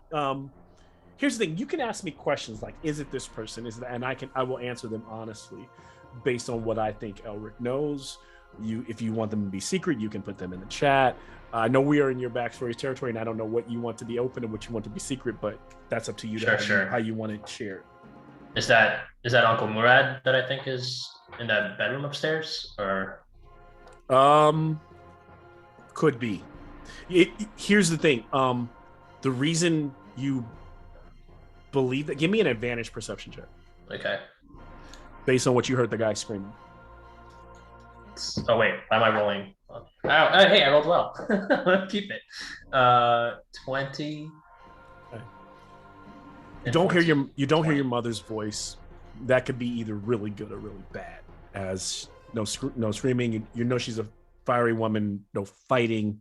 So she could be either in harm's way, dead, or not in the house. But you know, based on what you hear, this guy screaming, with your with Murad being the. And tell me if I'm wrong. Murad is. Well, my mother's already dead, right? Or. Oh, am I tripping? Okay, maybe. Okay, yeah. So I didn't know this. So that's where we're. I thought Mother was still alive. I didn't know she was. I didn't know how she passed. Got it. Okay. Yeah, this is more like, or at least according to the backstory, like she, like the way this is playing out is sort of like how. It's like deja vu for me. It's like deja vu because it's this is how it played out, and that's how first time she died. Yeah, the first time, like when my uncle took over or whatever. My fault. Retcon. Take all that back. Everything I just said. But clearly, Lord of the House. I'll run with it. Clearly, Lord of the House, who is Lord Veracian, would be Murad the uncle. Okay. Yeah. Wait, what are you guys laughing at? Quinrich's mom? Yeah, for some reason, I read both backstories and I was like, yeah. I know this mom's not dead too. Like, I know the reason I did that was a joke. Initially, it was a joke. I was like, you know what? I'm just gonna make her dead too. All the moms did because everyone was laughing about Quinrich's. So I was like, I'll just make it a joke. Like, okay, fine. She's out of my backstory. But yeah, all right. It doesn't have to be the case. My fault. No. I want to stick with what is canon. Canon is because I also didn't know. Yeah, if he saw it or if he knows, right? Like, what did he see? He doesn't know necessarily. Okay, so we'll leave it off the table. Knows, like, he doesn't expect mom to be alive, right? That he doesn't expect her to be here. Yeah, he's not expecting it. Yeah. Yeah, but he doesn't hear Murad, but he hears this guy yelling for him. Okay. I'll just like step over the body that like roll down the stairs and like crouch low by the railing and kind of move up. Here's the thing. You're in a different room, remember, you're in the kitchen. Yes, I want to go that body that rolled down the stairs is in the great room. That's where everyone else is. You actually have a shortcut upstairs, which there's a shortcut. If you look at the map, there's another way up. You through G5. Yeah. But you would be taking it without the party. Okay, you could take you're in G5, so if you went through G7, which is the laundry room, you could take it to you could take it up to G19. There's a secret room up to G19 where you could you could, surprise. And I'm only kind of being a little more open with you because you should know the layout of the house, Yeah, right? yeah. I'll So assume you like my know how to character sneak knows. around. Yeah. So if you wanted to not go up the main pathway where everyone's fighting, you could go that way. And you know that G19 is. Whew, man, let's see. I didn't even expect us to be here today. Oh, you didn't expect us to come here today? No, I didn't. Okay. That's the butler's room, butler's quarters, servant's room. Okay. You didn't expect us to come here today. Please tell me you didn't build the cemetery again. No. I'm not gonna say. but the stuff blew up and the trail brought us. He totally built the Wait. cemetery again. But everything blew up and the trail brought us here. Like how? This was your idea. I thought this was your idea. That poor cemetery. Oh, All man. right. There were a lot of clues to be found. You guys found the first one and were like, "We're going," like. Oh, interesting. And then just kept pressing that one. With you guys like Bloodhouse. When you get like one thing, it is over. There is no stopping that train. We were just on that one track. There were line. definitely other clues to unravel, but we are here. Oh It's shit! happening. Elric does not want to be here. Elric just I know wants he to go find the doesn't, cemetery. which makes it even better because Oh, Elric doesn't shit. want to be here, and he probably shouldn't. Oh, man. Be, but yes. So yeah, I'll do the G5 like through that short route to go Okay. upstairs, and I'm gonna just crouch low and try to stealthily just observe what's going on. I don't want to be seen yet. I just kind of want to make out the scene without being seen. Now I while know everyone comes that downstairs. dashing would get him to. He could go through 60 feet. Yeah, he would be able to move through to. I'm going to stretch a little bit and say he can get to G18, and maybe crack a door. If he, this is it. I don't want to push you. I mean, to get to. There's just pretty much an open guest bedroom there that leads to the master's bedroom. It's usually like used for other things. You've noticed that things have been changed in the house. That's one thing you have noticed. Like the decor is not what you remember. As you're traveling through it, there are fine busts of Murad in all his glory and all the paintings. There's a bunch of like gaudy paintings that have been put up in the house in his honor. And so yeah, are you heading to there, or were you kind of where are you at? Yeah, why don't I head? Yeah, I want to get a vantage point stealthily, and I'm still in my disguise self, so I look like Elfric von, Musil Elfric. And I'll try to go to that G18 room. No, G18, yeah, and try to peek out from there if no one's there. I'm gonna stealth my way there, so I want to make sure there's no Actually, one in my now that way I'm looking as I through, I'm move. looking at the doors. There's no actual way there. Right. The Right, that's what I best thought. way, it's looking like the best way. There must be a secret path. I'm going to rule that G19 is where the window broke. So you could work through G19 and be on the patio and then peek in through those open doors from G17 into G16. Do you see what I'm saying? G19? So from G19 is where Okay. the stairs downstairs. Okay, the stairs from downstairs. I see the stairs that go to lead up G13. they lead up to that hallway between G19, between the Oh, two G19s. Got it. So if you go Yeah, through yeah. G19, there's a window there that leads to the Got patio, it. Got it. which you could wrap around to those doors that are open and see what's going on in G16. You see what I'm saying? Does Yeah. that So make from sense? G19, I'm going around the house towards G17, and then Give me taking a look into are you these. trying to be stealthy or are you just rushing? Describe your movements for me here. I'm not necessarily being stealthy, but I am watching. I'm trying to avoid contact or getting into the fray, and just trying to like go skirt around just so I can get advantage. Shit. Okay. All right. Okay. So you are making your way through. Folks are downstairs. As you get into G19, you notice it's another similar guest bedroom. Gaudy stuff. There's even some of your mom's old stuff has been moved in here, chests and things like that. No time for that. You see on the floor, on the other side, like one of the guards is like halfway through, like in Dead, but like halfway through the window, right? Like where someone like killed him. Might have been Like that guy hanging that you guys saw hanging over. And as you climb through there, you can hear the commotion in the master bedroom. As you climb through, right in front of you, the figure stands, and you know the stance anywhere. That rapier, that low-brimmed hat. He slowly turns his kind of like darkened skin and looks over his shoulder. Now, are you still in disguise? Yeah. Okay. Looks at you.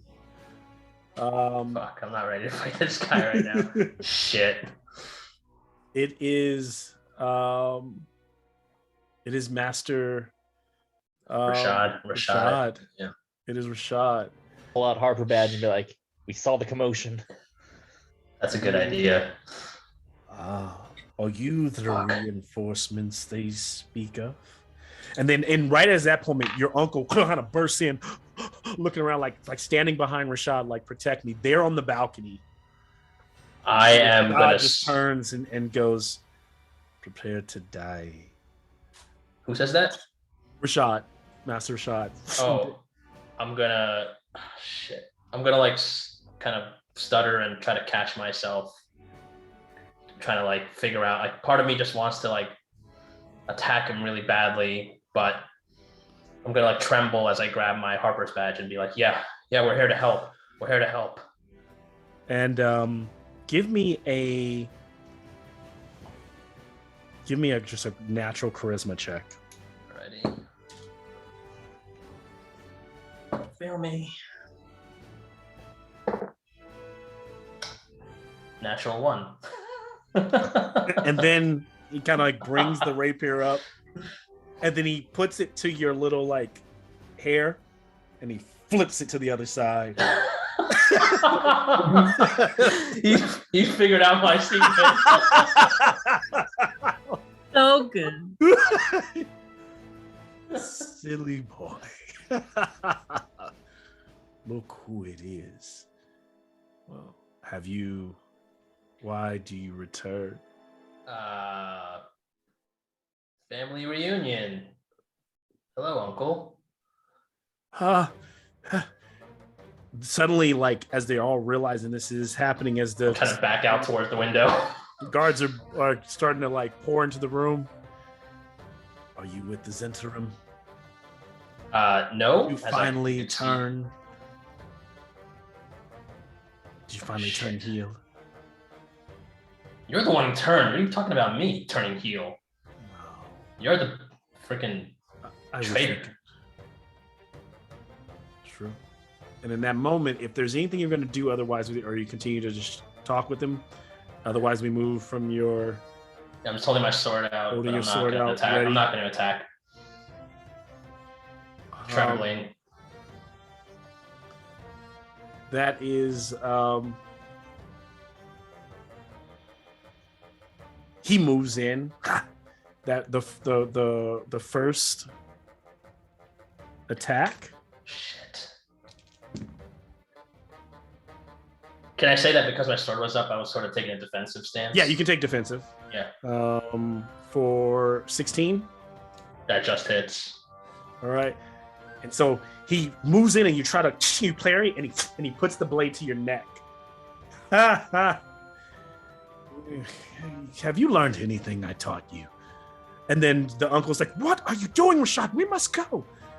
And then he goes and attacks again. Shit. That one is a nat 20. Fuck. And he will Goodbye. Luke Skywalker's ass. Cut off his hand. Shit, I gotta think of something now.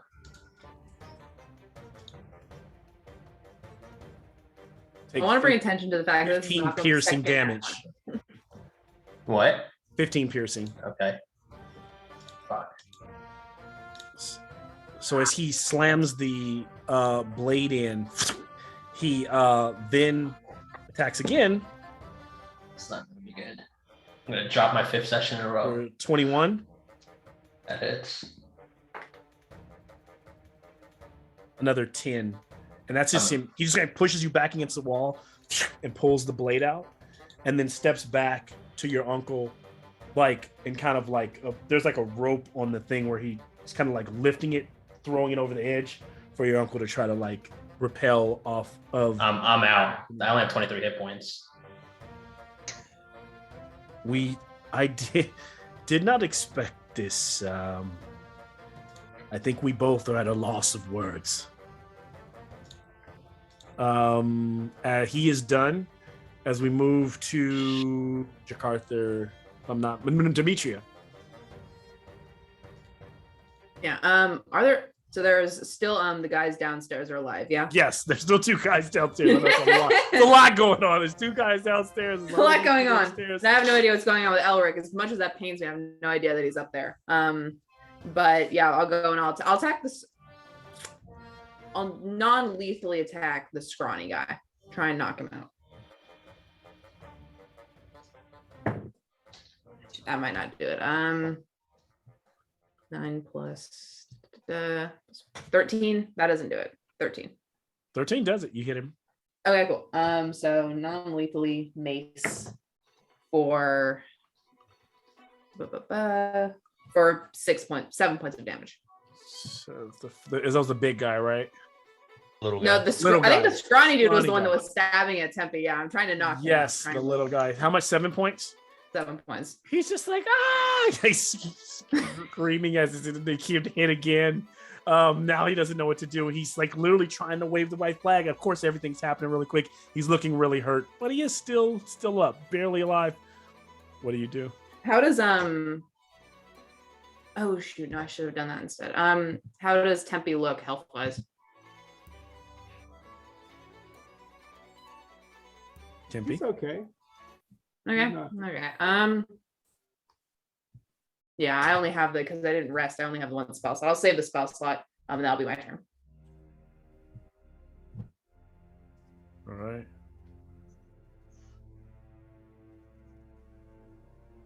We then move to Jakarta. So, unlike Demetra and towards the big guy, Jakarta is going to attack with his halberd very lethally.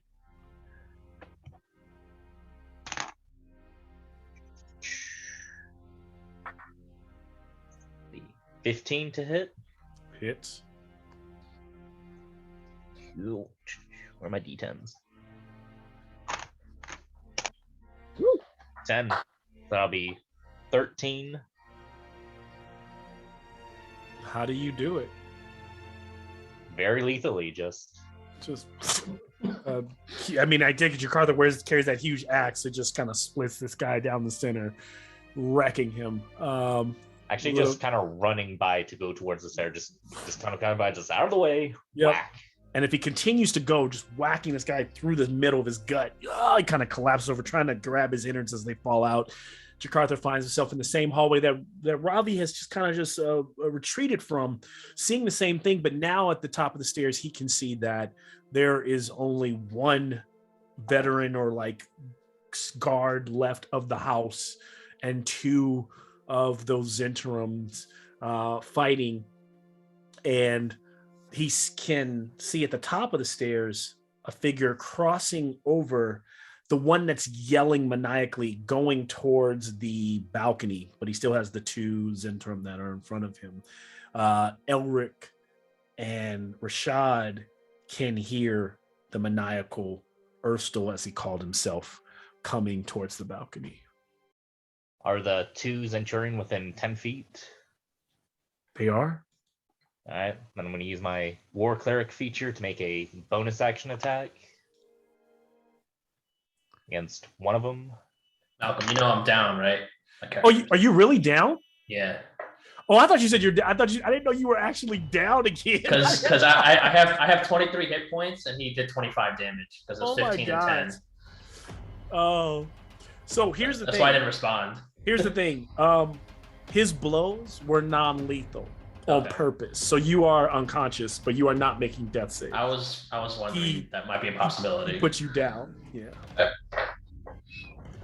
is a 14 hit. Yes. Woo!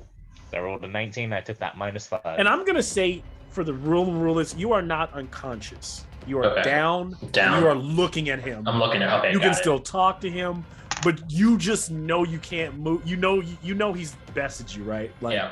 we'll play it that way. Yeah, fair enough. That'll be Because he 18 didn't hit you damage. over the head. He didn't like, he just kind of stabbed you a Right. couple times and like put you on your ass. That'll be As 18 damage. As he always did. One of them soldiers. Or 18 to one of the gangsters. soldiers. What kind of damage is it? I think it's slashing. Slashing, yeah. So I didn't know if you were doing something else. Yeah, you just slash in the back of them, and one of them like and as you slash into him, one of the guards skewers him with his short sword, pulls it out, and he dies. There's now only one guard there. I mean, guard to one Zentrum, and then the main guy rushing out. Is there anything else, Jakarta? Nope. That's both my action. The and guard bonus looks at you. His eyes just kind of say thank you. He doesn't know who you are. Round one has gone by in all of its madness. Burfoot, you are up. The big guy is no more. The little guy is still around. What do you do? So the guy who kicked Grom is dead, correct? He got Yes. bisected. That guy by got, Jakarta. yeah, that guy is Okay, then I'm gonna look at the little guy and kind of shrug, like pretty much like, well, I died too quick. I would have killed him instead of you, but I'm gonna kill the fuck out of you instead. So I'm gonna shoot. No. The other guy also stabbed me, by the way. If anybody cares, You're gonna. Oh, you're gonna have What, to what about do the guy more behind that work. tried stabbing you? That guy's still up, yeah. Okay, so There's does also a guy behind you that you tried to stab you, Burr. You moved out of the way. He's like, but you could actually, if you move away from him, he would get opportunity of attack. yeah, I'm not gonna do that. Okay, But if you shoot at the little guy, you do hit him with no problem. So okay, cool. Yeah, does a 15 hit? that hits. Okay, sweet. So then he takes 6 piercing. I'm gonna use Grom's reaction to make him Okay. take another 1 fire damage, and then I'm gonna have Grom go up and attempt to bite him. Spam move. Get it. And that's my bonus action, by the way, to use Grom. It's a bonus action. I have to use my bonus. Oh shit, that went under the couch. Hold on.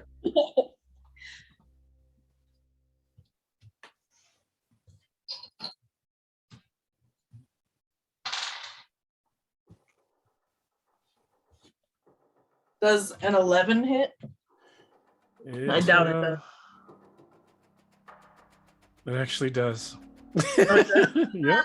Amazing. Okay, now I feel a tiny bit bad. He's so little. Okay, so then that is 1d6 plus. So then another 5 piercing damage to him from Grom. So show me the combination of the arrow and Brom as you do it, as you take him out. Okay, cool. So since flaming arrows are totally illogical in history, it's gonna be magical style. And so it's gonna be like an arrow, little bit of flame around it where it pierces him like maybe in the shoulder, and then Grom just straight up like, I mean the guy's pretty little, so I feel like Grom could totally like try to Yeah. go like for his hip, like total Yep. stab. Ah! And he just crumples over, looks out, just just a bad day for this guy who was trying to be one of the rough and tough Centrum, as his eyes go cold and he stops moving.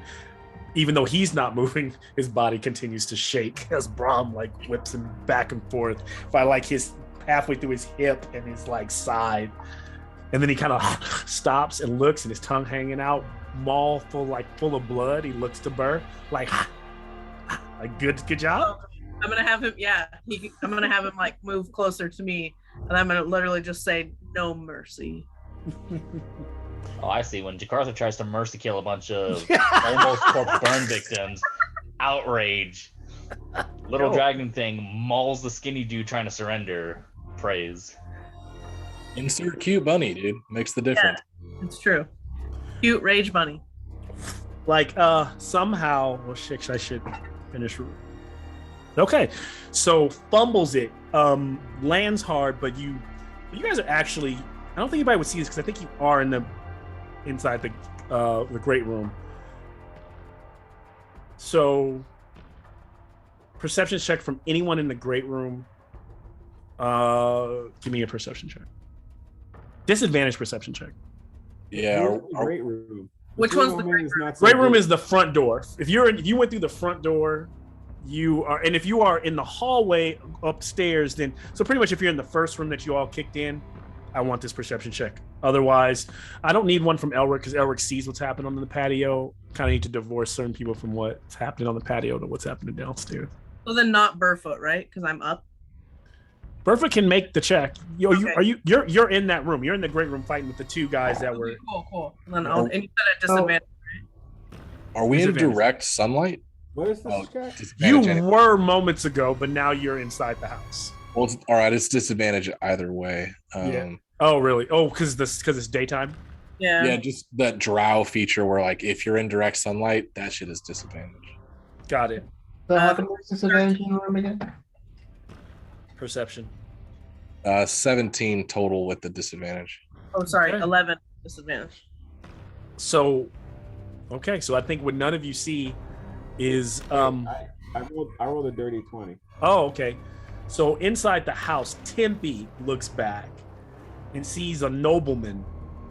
To you, the nobleman of the house, making his escape towards the front gate, like limping.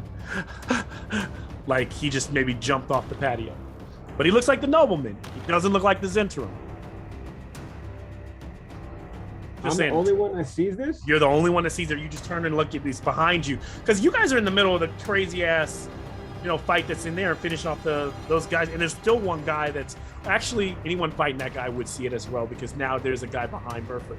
So I'll say everybody sees it. But looks like a nobleman. So I would say based on what you know, there's really no reason to, unless you're trying to say you save him versus I would think. Unless you can sell me on it a different way.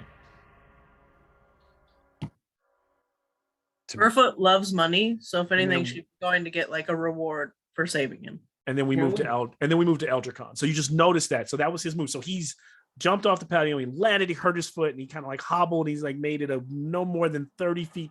So he's got another 30 feet before he can get to that front, to those double gates that are wide open.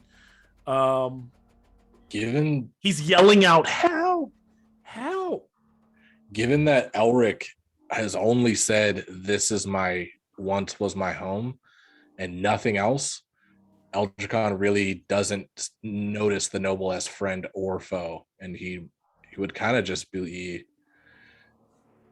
like ambiguous about it. He wouldn't really. Yeah. So what would he do otherwise in the house? Is there anything else? Dude who attacked him, he would seek vengeance on. He's on the ground still. No, he's up. That guy got up and came back. He's attacking you guys through the front foyer, front doorway. Of the Okay, house. right on. Okay, cool. So he'll just do shocking grasp to try to get away from the guy. Okay.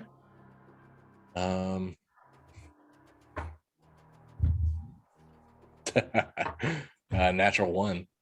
Oh shit! That guy kind of slaps his hand away, like as it comes out, like, and to kind of like block as he sees Eldricon's hand kind of lighting up. What's the ruling? Can you cast 2 cantrips on a turn? No. Well, that's his turn then. He's just gonna stand next to the guy.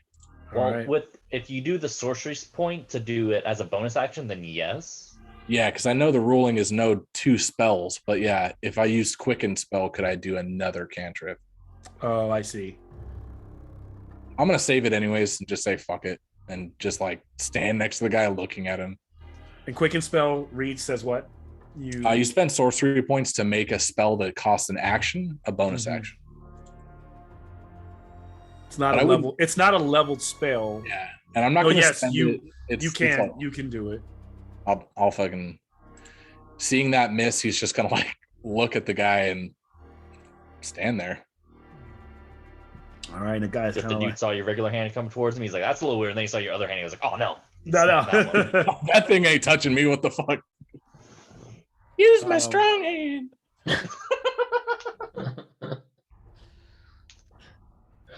Tempe, you're up.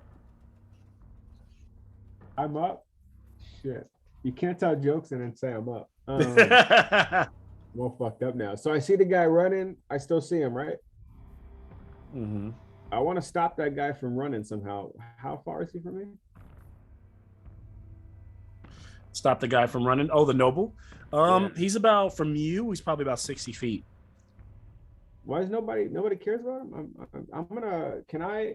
You know, yell out to him, stop. You're gonna try to. I got coached over here. I was about to say it, but I got coached. She specified non-lethal. I want to throw a dagger to stop him, but non-lethally. I would not have said non-lethal.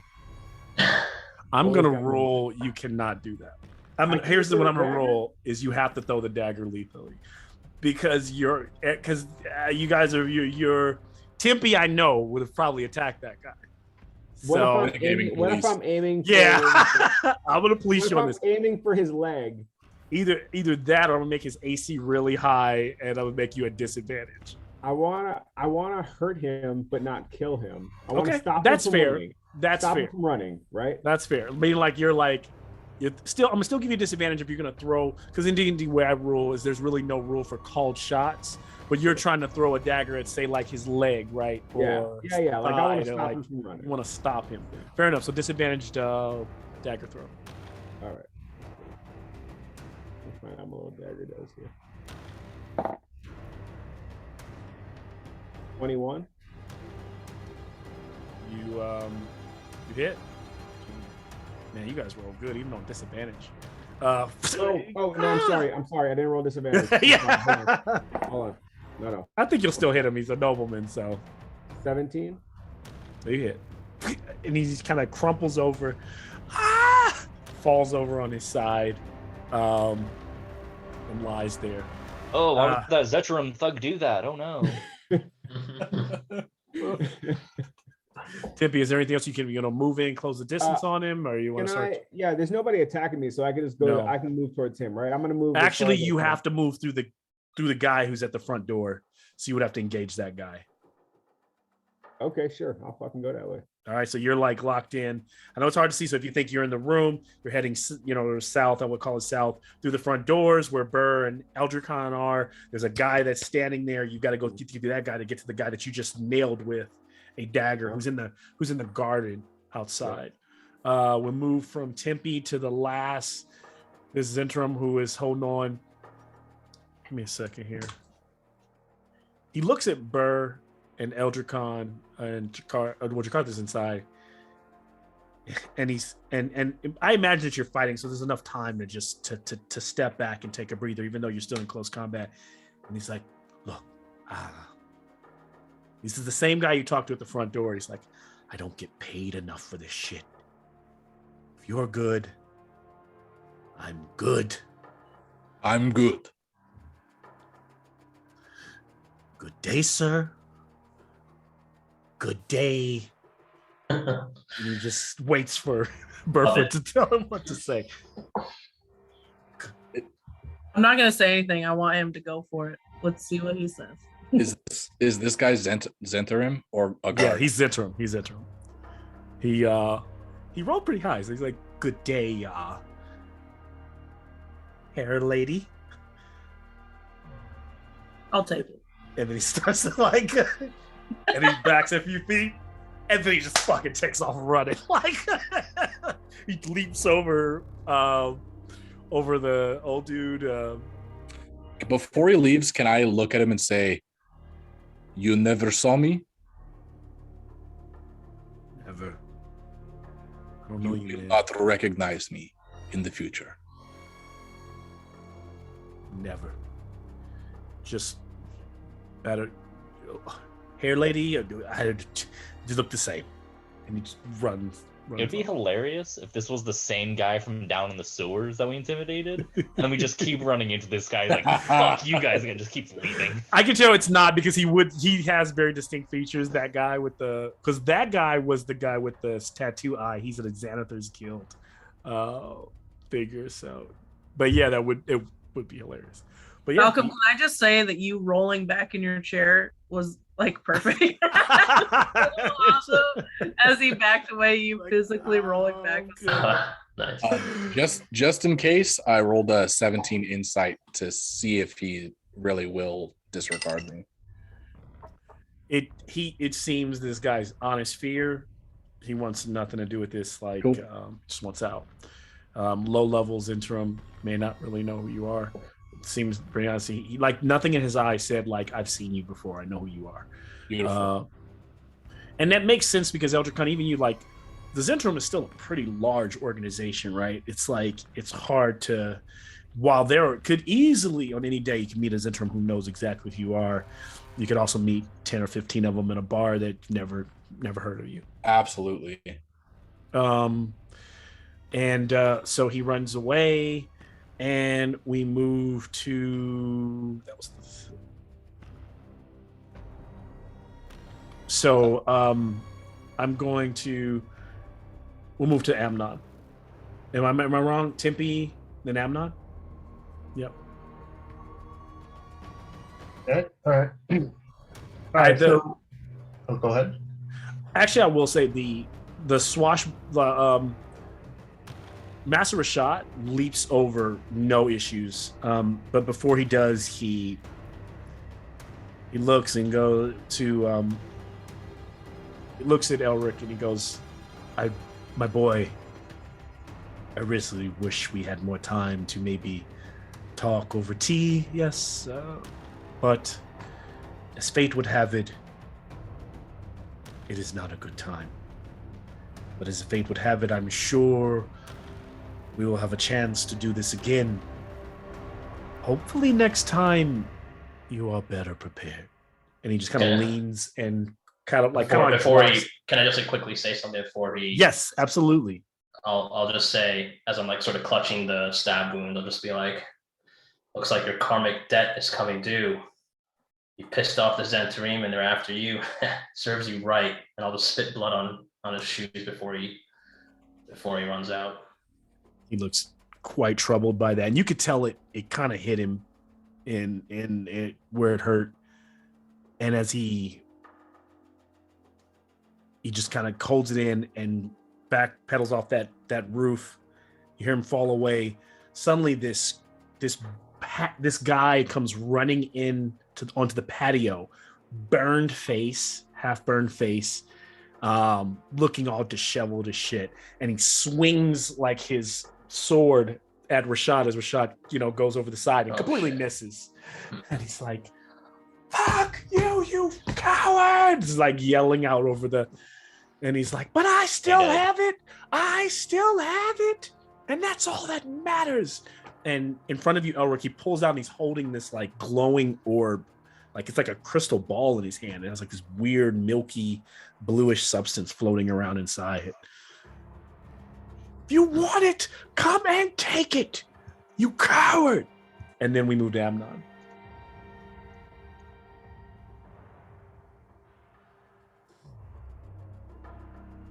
So, what am I seeing around me? So so you're seeing the guy.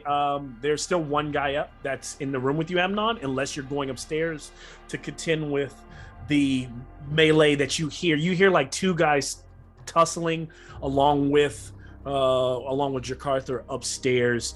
Along with you starting to hear the yelling from the patio outdoors. The nobleman is outside. And then there's the guy the guy just ran away, is gone now too. So really you don't have any combatants here downstairs unless you're going to search for some upstairs. Or unless you're there may be something else. I don't want to try to control what you might do in the situation, but in terms of commotion, the stairs are the shortest route to that commotion. Oh, I understand. Okay. Where's everybody else? Where's everybody else? Everyone else is essentially in the room with you. Elric is the only one that's not there. Everyone else is in the same area. Okay, I'm trying to think of. And Jakarta he's a little bit displaced because Jakarta is in that hallway leading up to the second. So let's say Jakarta's on the second floor. He's only Jakarta and Elric second floor. Everyone else downstairs. Robbie's also on the Okay, second floor. I'm gonna run up to Robbie. Elric. Okay, so Robbie, I didn't know if you had backpedaled and left. So I Robbie's up literally there as just well. went like just around Two the corner. step. Okay, so you're there Yeah. as well. Got it. All right. I want to approach the stairs to see what's happening with Jakarta and who he's fighting. So you see and- Jakarta, Ravi, and you see them, Jakarta fighting, and you see one Zentrum now and one guard, one heavily armored guard. Guard is like kind of strikes us as like a veteran in terms of the way they move and the way they go back and forth. And now they are gaining the upper hand on this one thug, and it's not looking good. This one Zentrum for him. You could aid them further. Okay. I will. I'm gonna cast an Eldritch Blast. You got it. I'll just blast them. Is it possible just by hearing that phrase of like, you want to take this orb from me? We've heard of the orb. What's that orb called? The orb of Galore. The stone of Galore. Would you allow a check to be made to determine if Eldricon just even gets like, I will. Insight. Insight, got you. Fuck, a 13.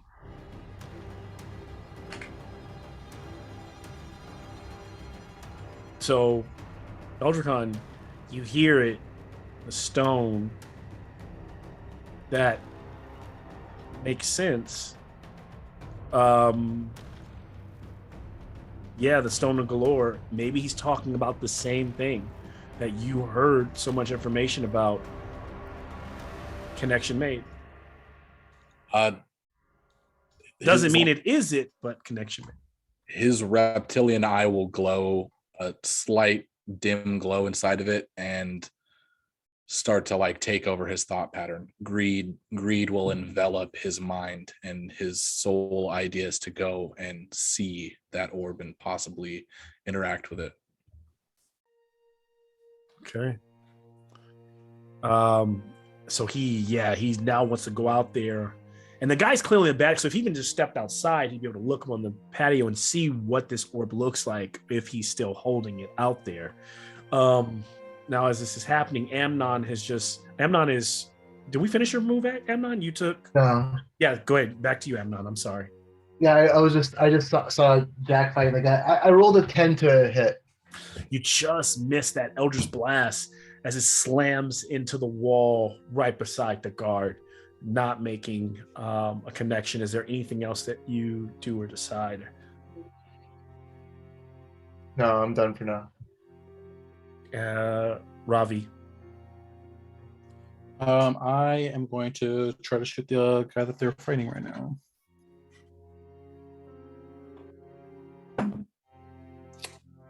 Uh, 10. That will just miss. It's like this guy's just like every time you're about to hit him, he just moves and tussles and changes position with the and with those two 10s. What did you shoot? You shot an arrow? Yeah. Your arrow and Amnon's Eldritch Blast, both when he grabs the guard and turns him, your arrow lands in the veteran's back, and the Eldritch Blast burns the guard, and he drops dead. So now there's just Jakarta at the top of the stairs fighting the one last interim. It seems like just covered in blood. He's like fervent, just like fighting with these two blades. In that case, then I'm gonna disengage his bonus action, and I'm gonna run into the other room. The room that's on the side. Yep. So as you bust through that room, that door is open. You can see where one of the guys, where you can see where Erstal was trying to get through and trying to get another way into the bedroom. That door is open. As you move through that way, you now have space in the master's bedroom, and you can see Erstal on the patio. You can see Elric down, like you see blood on Elric, and you see this guy just to your back, chanting crazy. Okay. And then I'll probably just, if I see Elric, I'll call that he needs help. So then you all hear him calling out, which Vic wasn't wrong. Elric is constantly in harm's way.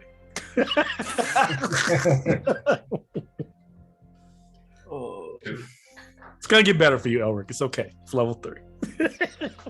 I believe in We'll you. see.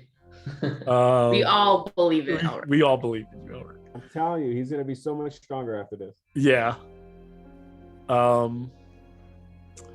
As we move from Ravi, Elric, you're stabilized. I don't know if there's anything you're doing or saying. You still need help from friends, but if there's anything you want to role play here, as you see this orb in this guy's hand, I don't know. Just gonna try to get up, and And the way he stabbed you is like it's so painful. You end Yeah. up kind of collapsing back down. I can't really get up. Okay. No. I'll just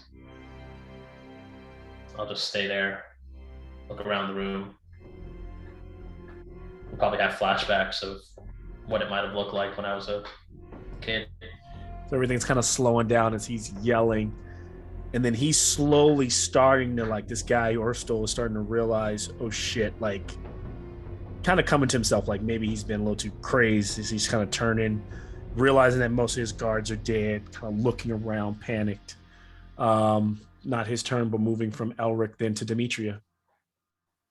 Yeah, if she hears Ravi shouting that Elric needs help, I'm still down in that first room. You If I are. dash, I probably can't even get there, can I?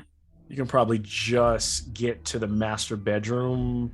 I'll say you probably, I'm going to push it and say you could run in, depending on whether you're, you could run in and get to Elric. I'll allow that if you want to get to Elric. I'll run in and I'll get to Elric. Using dash, I don't have an action. But I will, that extra spell slot. Barrels through that guy at the top of the stairs. You got this, Chicago. I believe in you. Yeah, and then I'll post up. I'll post up in front of Elric with my shield, so I can try and if anything tries to hit at us, I can try and intercept it. But then I'll wait until my next turn to lay on hands.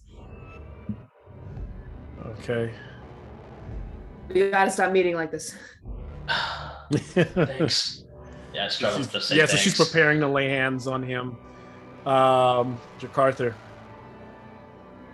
Yeah, I'm just gonna kind of like a jousting stance, just charge at the guy at the top of the stairs. Go for it.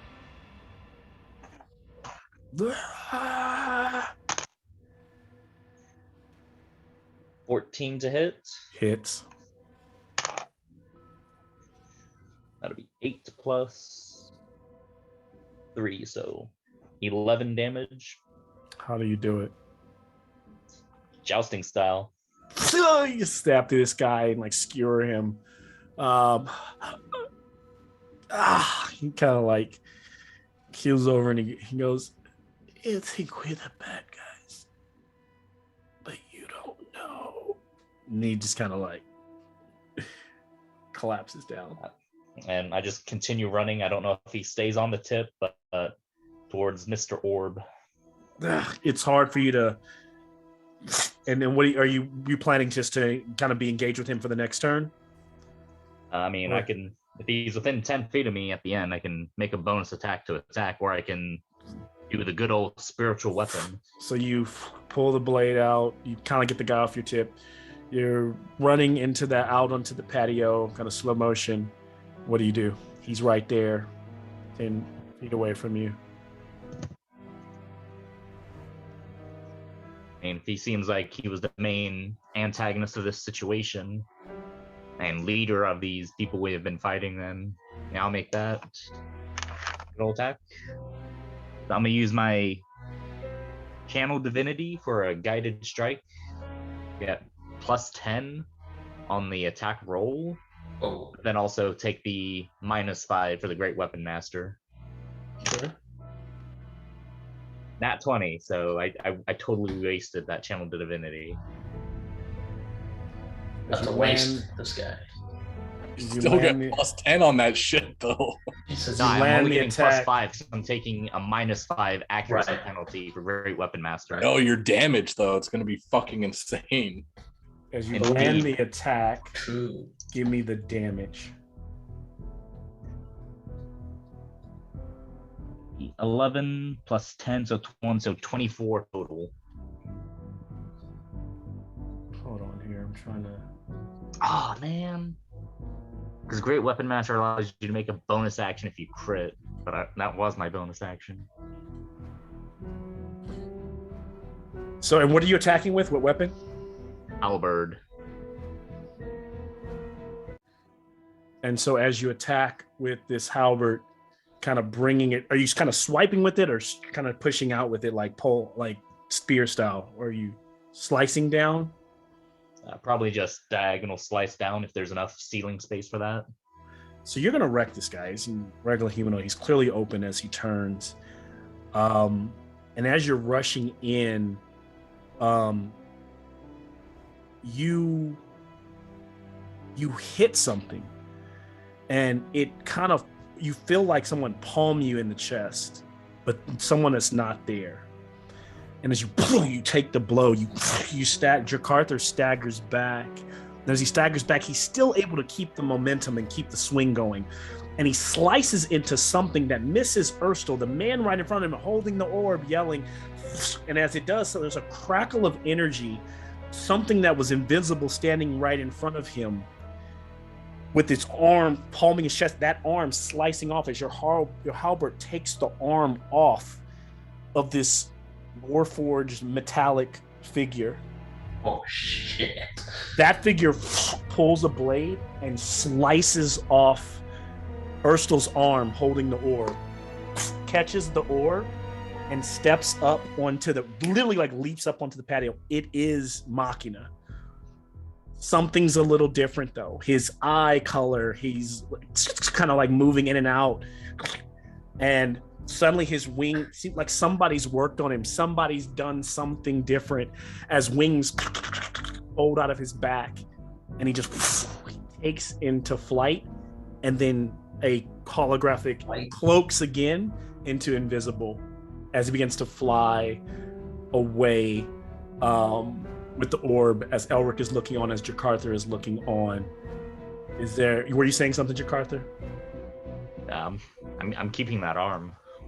You got the arm, so Jakarta's sitting there holding the arm of Machina. As everyone, Jakarta doesn't know him, but everyone else is looking around like, oh shit, or at least Dimitri is. It crashed to black and end tonight's episode. Good game. Shit. Oof. Oof. Oof. Oof. Oof. Well, I kept my streak going, so I'm happy about that. Can I lay on hands? Can I lay on hands, Elric? So he's Elric. not like. Please. Let that boy out. I'm not, it's funny because in my story, I'm really not supposed to be a fighter. So this is actually kind of like part of it's like part of, it's part part of of like him narrative. like learning It's to be a immersive, fighter. It's immersive. Yeah. What one level of bard does to a motherfucker. Damn. Here, So I'll say I just lay for on the sake of hands, that ending, though, I will thank you. ask For the whole thing. Demetria and Elric for a insight check. Okay. 13. 1. 14 for Demetria. Okay. So yeah, you saw what you saw, and that is it. Machina, kind of alive and well, but now armless, and with wings. Yep. Good stuff. That was a crazy ass session. Yeah, that was that got wild. Went right into the trauma of my backstory right there. Damn. Everything happened. You're like, oh, the house, trauma. It's Oh, funny as dying, Jakarta trauma. was delivering Oh, his dying, damage, I was like trauma. looking at Machina's sheet, like, oh shit, okay, where's how many hit points? Yeah, that's great. Good stuff. I love that visual of Machina just appearing right in the middle of this absolutely killer nat 20 move by Jakarta, like pushing him back. I love that. I mean, I would have been fine if I would have just cleaved the guy in half and the Machina is just like, nope, I'm taking the orb and then dips. But Actually, your 14 is good enough for me Orb to. now. So when he flies away, there's something falls and a little pebble, and it kind of rolls across the ground, and it hits against Demetria's armor. And Well, I'm when upstairs with Elric now. Yeah, so you're on the patio with Oh. Elric. That's where it happened. That's where he was at. Damn. Jakarta rushed Erstal, who was on the patio. So the way I look at the patio's there, You're there. Oh no, sorry. I thought he was the guy who was running. Never mind. Yeah. I got Ursula them was standing, in and my then head. he lopped off Earl's harm, took the orb, and then flew away. But I will add that your what lands next to your foot is a little red like marble, like a little glass marble. Oh fuck. What's that? You know what that is? My hunch was that it was a glass bead of fireballs, but that would be so shitty to do to the party. No. It doesn't explode anything, but yeah, it doesn't explode. No, it just rolls. Yeah, it Yes. stops there. So she has it. She's able to pick it. Like it's not volatile. It's literally like a little red marble. It's losing its marbles. Yeah. So Yeah. Machina's losing some marbles. Machina's losing his marbles. Lost his marbles, lost an arm. So really, Machina's lost a lot. Sure, he got the stone. Sure, we're surrounded by corpses in a very rich house, but we're probably now going to get in trouble. But hey. Oh yeah, dealing with that fallout. Oh no. Urstel is still alive. He lost the arm, so Okay. I don't know what. So would they? I don't know if they would try to keep him alive and investigate. I mean, or would talk to him. I don't know if they want to. Also, the head of the house is down outside. But this has all happened within a couple minutes. But City Watch will be on their way. Yeah. People are yelling. At this point, I think you would all start to realize, like, oh shit, like, problems. So trying to, I don't know what you got to do to get them on your side, or get them out of there before, or get the noble, either make sure that the police believe. Hey, You're in the right. Either you bleed out, bro, or I heal you. Either I bounce before the cops get here, or I stick around long enough to heal you, and then you gotta help me out with the cops. So if we had to continue after post kind of credits, what would they do next? Would you allow me? Would I have even seen Machina do the cut and turn invisible? You would see him as he's like leaving. You would see like him right before he goes invisible. Would you allow me to try to cast Fairy Fire in a 20-foot cube around where he was leaving? You can try. I'll give you a very difficult Arcana check. It would be. Can I help him because my imp has a dark vision that can see through? Like, No, it's broad daylight, so his cloaking, his invisibility. Let's say it's greater invisibility, right? It's with dark vision wouldn't really help with that. no, let me. The spell is just like it happens just in a 20-foot cube. Mm-hmm. It's a dex save of 14, and for the duration. Oh, it's only for a fucking minute, so it wouldn't matter anyways. That's what I'm saying is like it would you would be able to hold it for only so long before it wouldn't over matter. the city of Waterdeep is like where unless you guys are going to run after him and try to track him, it's gonna get a little difficult. It's not Can I even help him? hunter's my- mark thing. Yeah. My imp has a devil sight. Okay. That's just dark vision. That just means he can see through magical darkness. Yeah. Okay, all right. So then the stealth, that cloaking thing is different, right? Yeah. Yeah, you need Okay. true sight need to true see sight. invisibility. Oh, that's what I need. All right, thanks, guys. And as a level 1 fighter, you can get. Oh no, that's blind sight. You can get 10 feet of blind sight. What the fuck are we facing off against? He has fireballs. He has fly, invisibility. Yeah, What the shit. That's a shit? good point. That's That's lot just a of level different- 5 wizard. At least. I mean, you only get to Wait, choose if- like one level 3 spell. Of Level 5 sounds so far away, so out of our league. Right. So I'll We're just not confirm here. that like a little bit like even between now and next session, a little bit of looking over the beat. It's a beat of fireball. It's not a spell. It's a Oh shit! So We can use it. Oh no, that's probably what they used. So I That is see. Yeah. what they use. Yeah. it's probably what was used on Yeah. the group. But That also, makes if they're just dealing these out to their like dude Machina, are we gonna be facing people who are just stocked with these? Like, Yeah. Like Well, guns they come on like a set of like 8, right, or something like that. you Based on Like roll. the chain has like Yeah. 8 of them or something. So unless Demetria they does have- not want this in her pocket. she will very carefully offer it up to whoever wants it. Eldricon snatches. He's like, Oh, "Thank you." Eldricon is yeah. I figured I was gonna offer it, but I figured you know. Eldricon stocking Like up on everything. sniffs it. That's so good. I would love a Bugs there. DM to be like, a guy punches you, and every time you get hit, if that thing is on your person, if it's in your pocket, Oh. roll like a D. There's like a D100. There's like a percentile. Like That would be acrobatics acrobatics, thing. nat one, Just you land on Eldricon it. gets punched, it just Oh. fucking explodes. Oh, I landed on my keys. Oh, I landed on my firebomb. Oh no.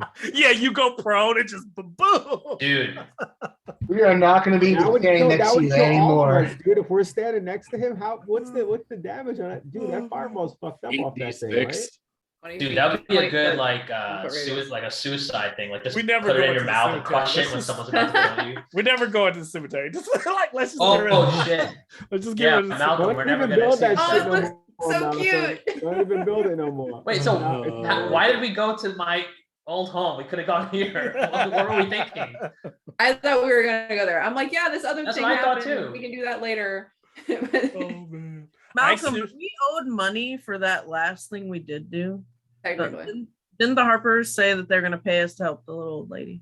Yeah, you'd have to go back to get to Mert to get for him to give it to you. Yeah, but at the so yeah, since it's the next day, you haven't been paid, but absolutely. Malcolm, when you were just doing something on your computer, it looked like you were grabbing a bag of rice off that old lady's little cart. Like I was just like,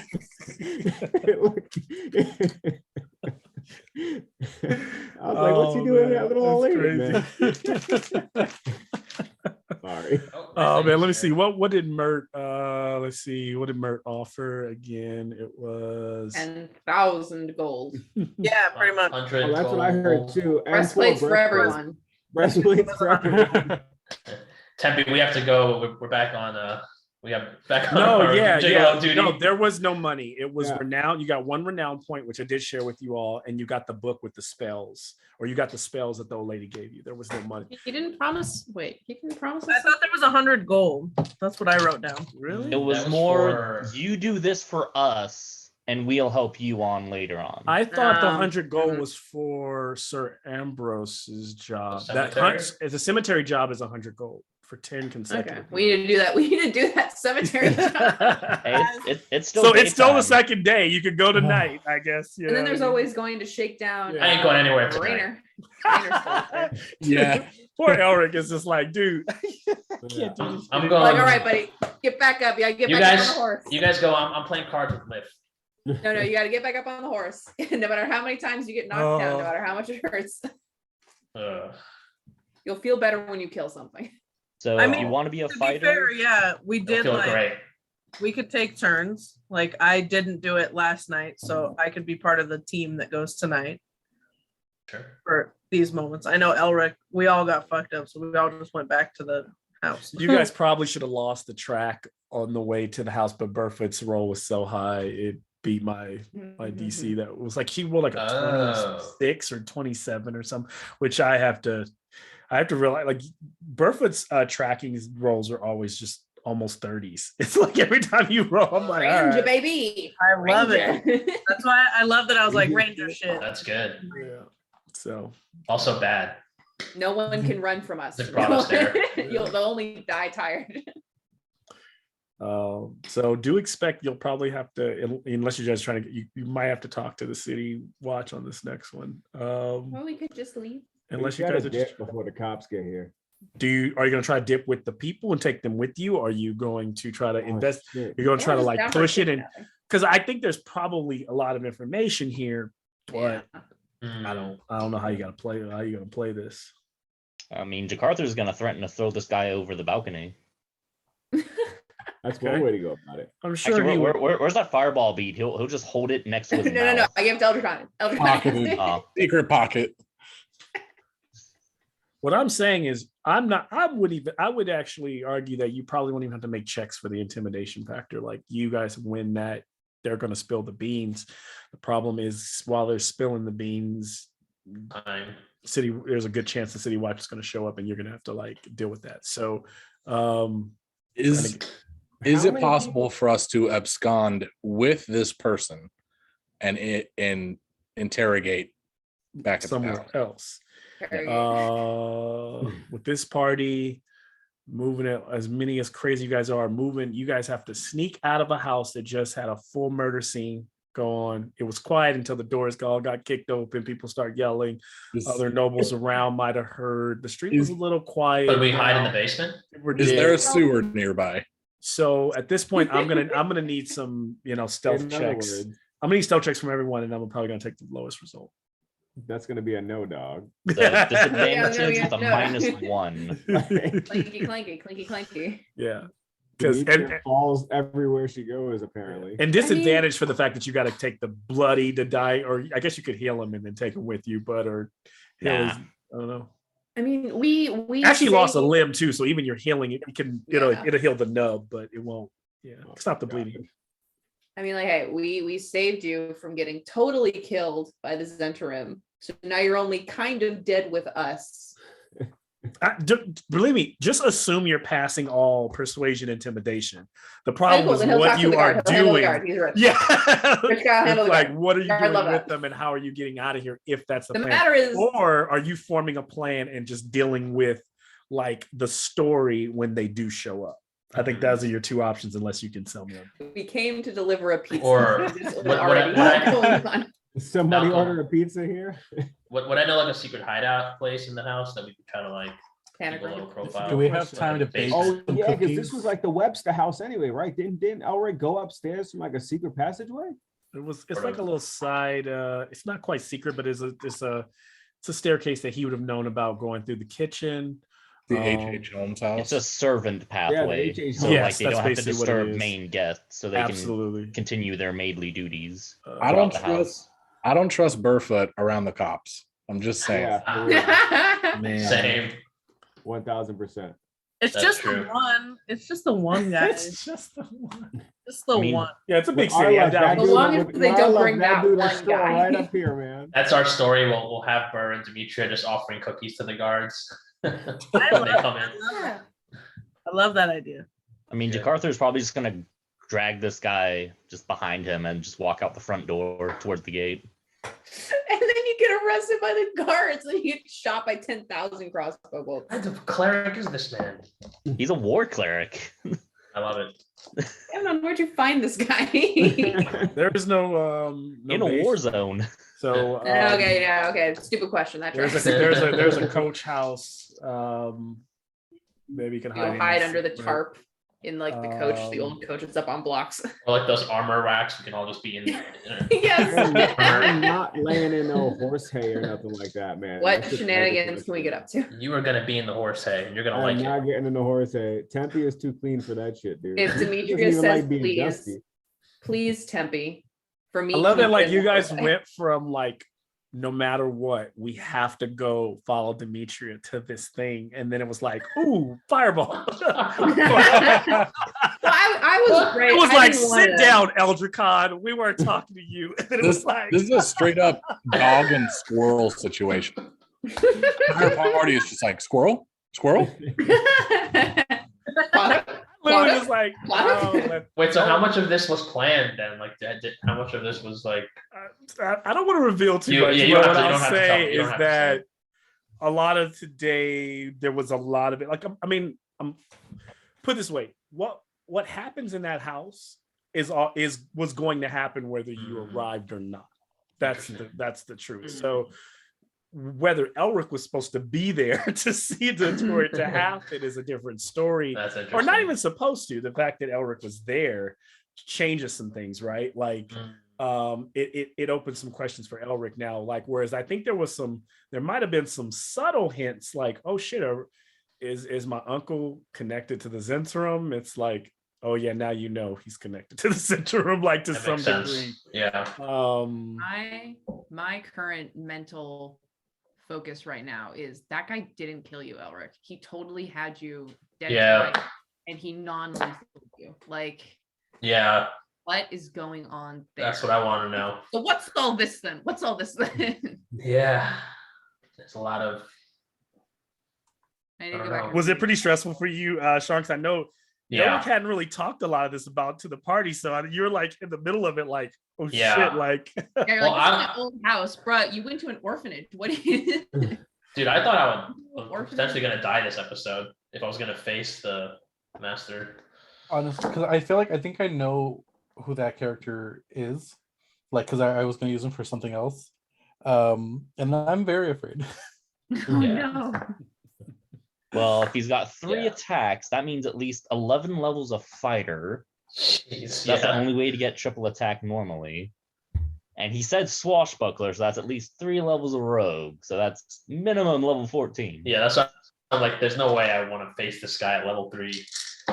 I mean, you're building a player character. Yeah.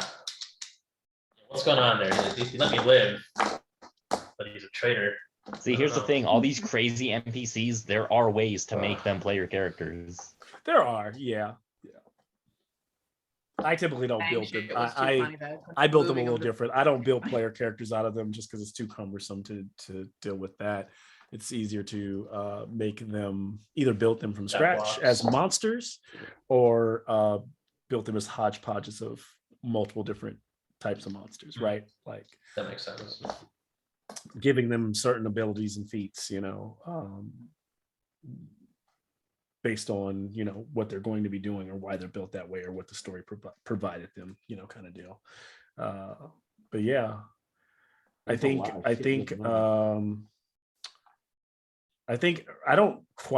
Rashad is in my mind. He's a combination of this dude. Let me share my screen. It's the big poster guy, right? When you said brimmed hat, I'm like, oh, yeah, he doesn't. I like this guy's like feel, but he's not that guy in terms of but he's got like his kind of swag, but he's also got more so this guy's style. Yeah, it's got a bit of that like flashier style. Yeah, like a more yeah. So good look. It's a good look. Mm-hmm. And wasn't the fucking bad elf from what's the fucking dark elf books? This is the uncle, I think, but older. Fucking guy's name. This guy. Yeah, Uncle Murad. Yeah. So good stuff.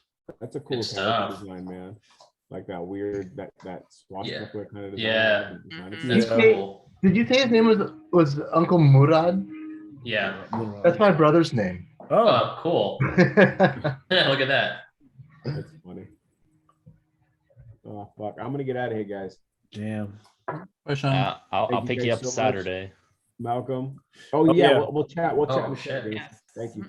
Saturday. Yeah, I'll see you guys. I want to talk about it. I want to be surprised. You guys gonna meet the night before and pregame and all that stuff. I mean, like free talk, free strategize. We have to strategize. War meeting. I need to figure out what spells to cast before we even go into battle. Oh, it's gonna be. All I said, one of y'all needs to just cast fly on King Dagny, just so he's a very angry flying skeleton. All right, we're gonna have to do that. All right, see ya. Yeah. Oh man. Yeah, today I didn't know how you guys were gonna react. I didn't know if like the fireball thing was, going to be something that I thought you might even, you might even just let the city guard come and deal with it. You might get the information and circle back on it. I think you might continue to talk to other people. Saturation on not liking the guard. I think we're. Oh yeah, you guys just never want to see guards. So I think that's it. Yeah, and it also depended on like who you talked to and kind of so like I think once you got that wonderful piece of information it worked. You just kind of like you ran with that and that's what got you to the Verasian. Yeah. So that's pretty cool. Yeah. Also, after all the fighting has stopped, Jakartha's gonna cry. Really? Yeah, because he used to be like a fighter warrior, but then like he became a cleric to try to change his ways, but in this encounter, it's like, oh, I'm back to being who I used to be.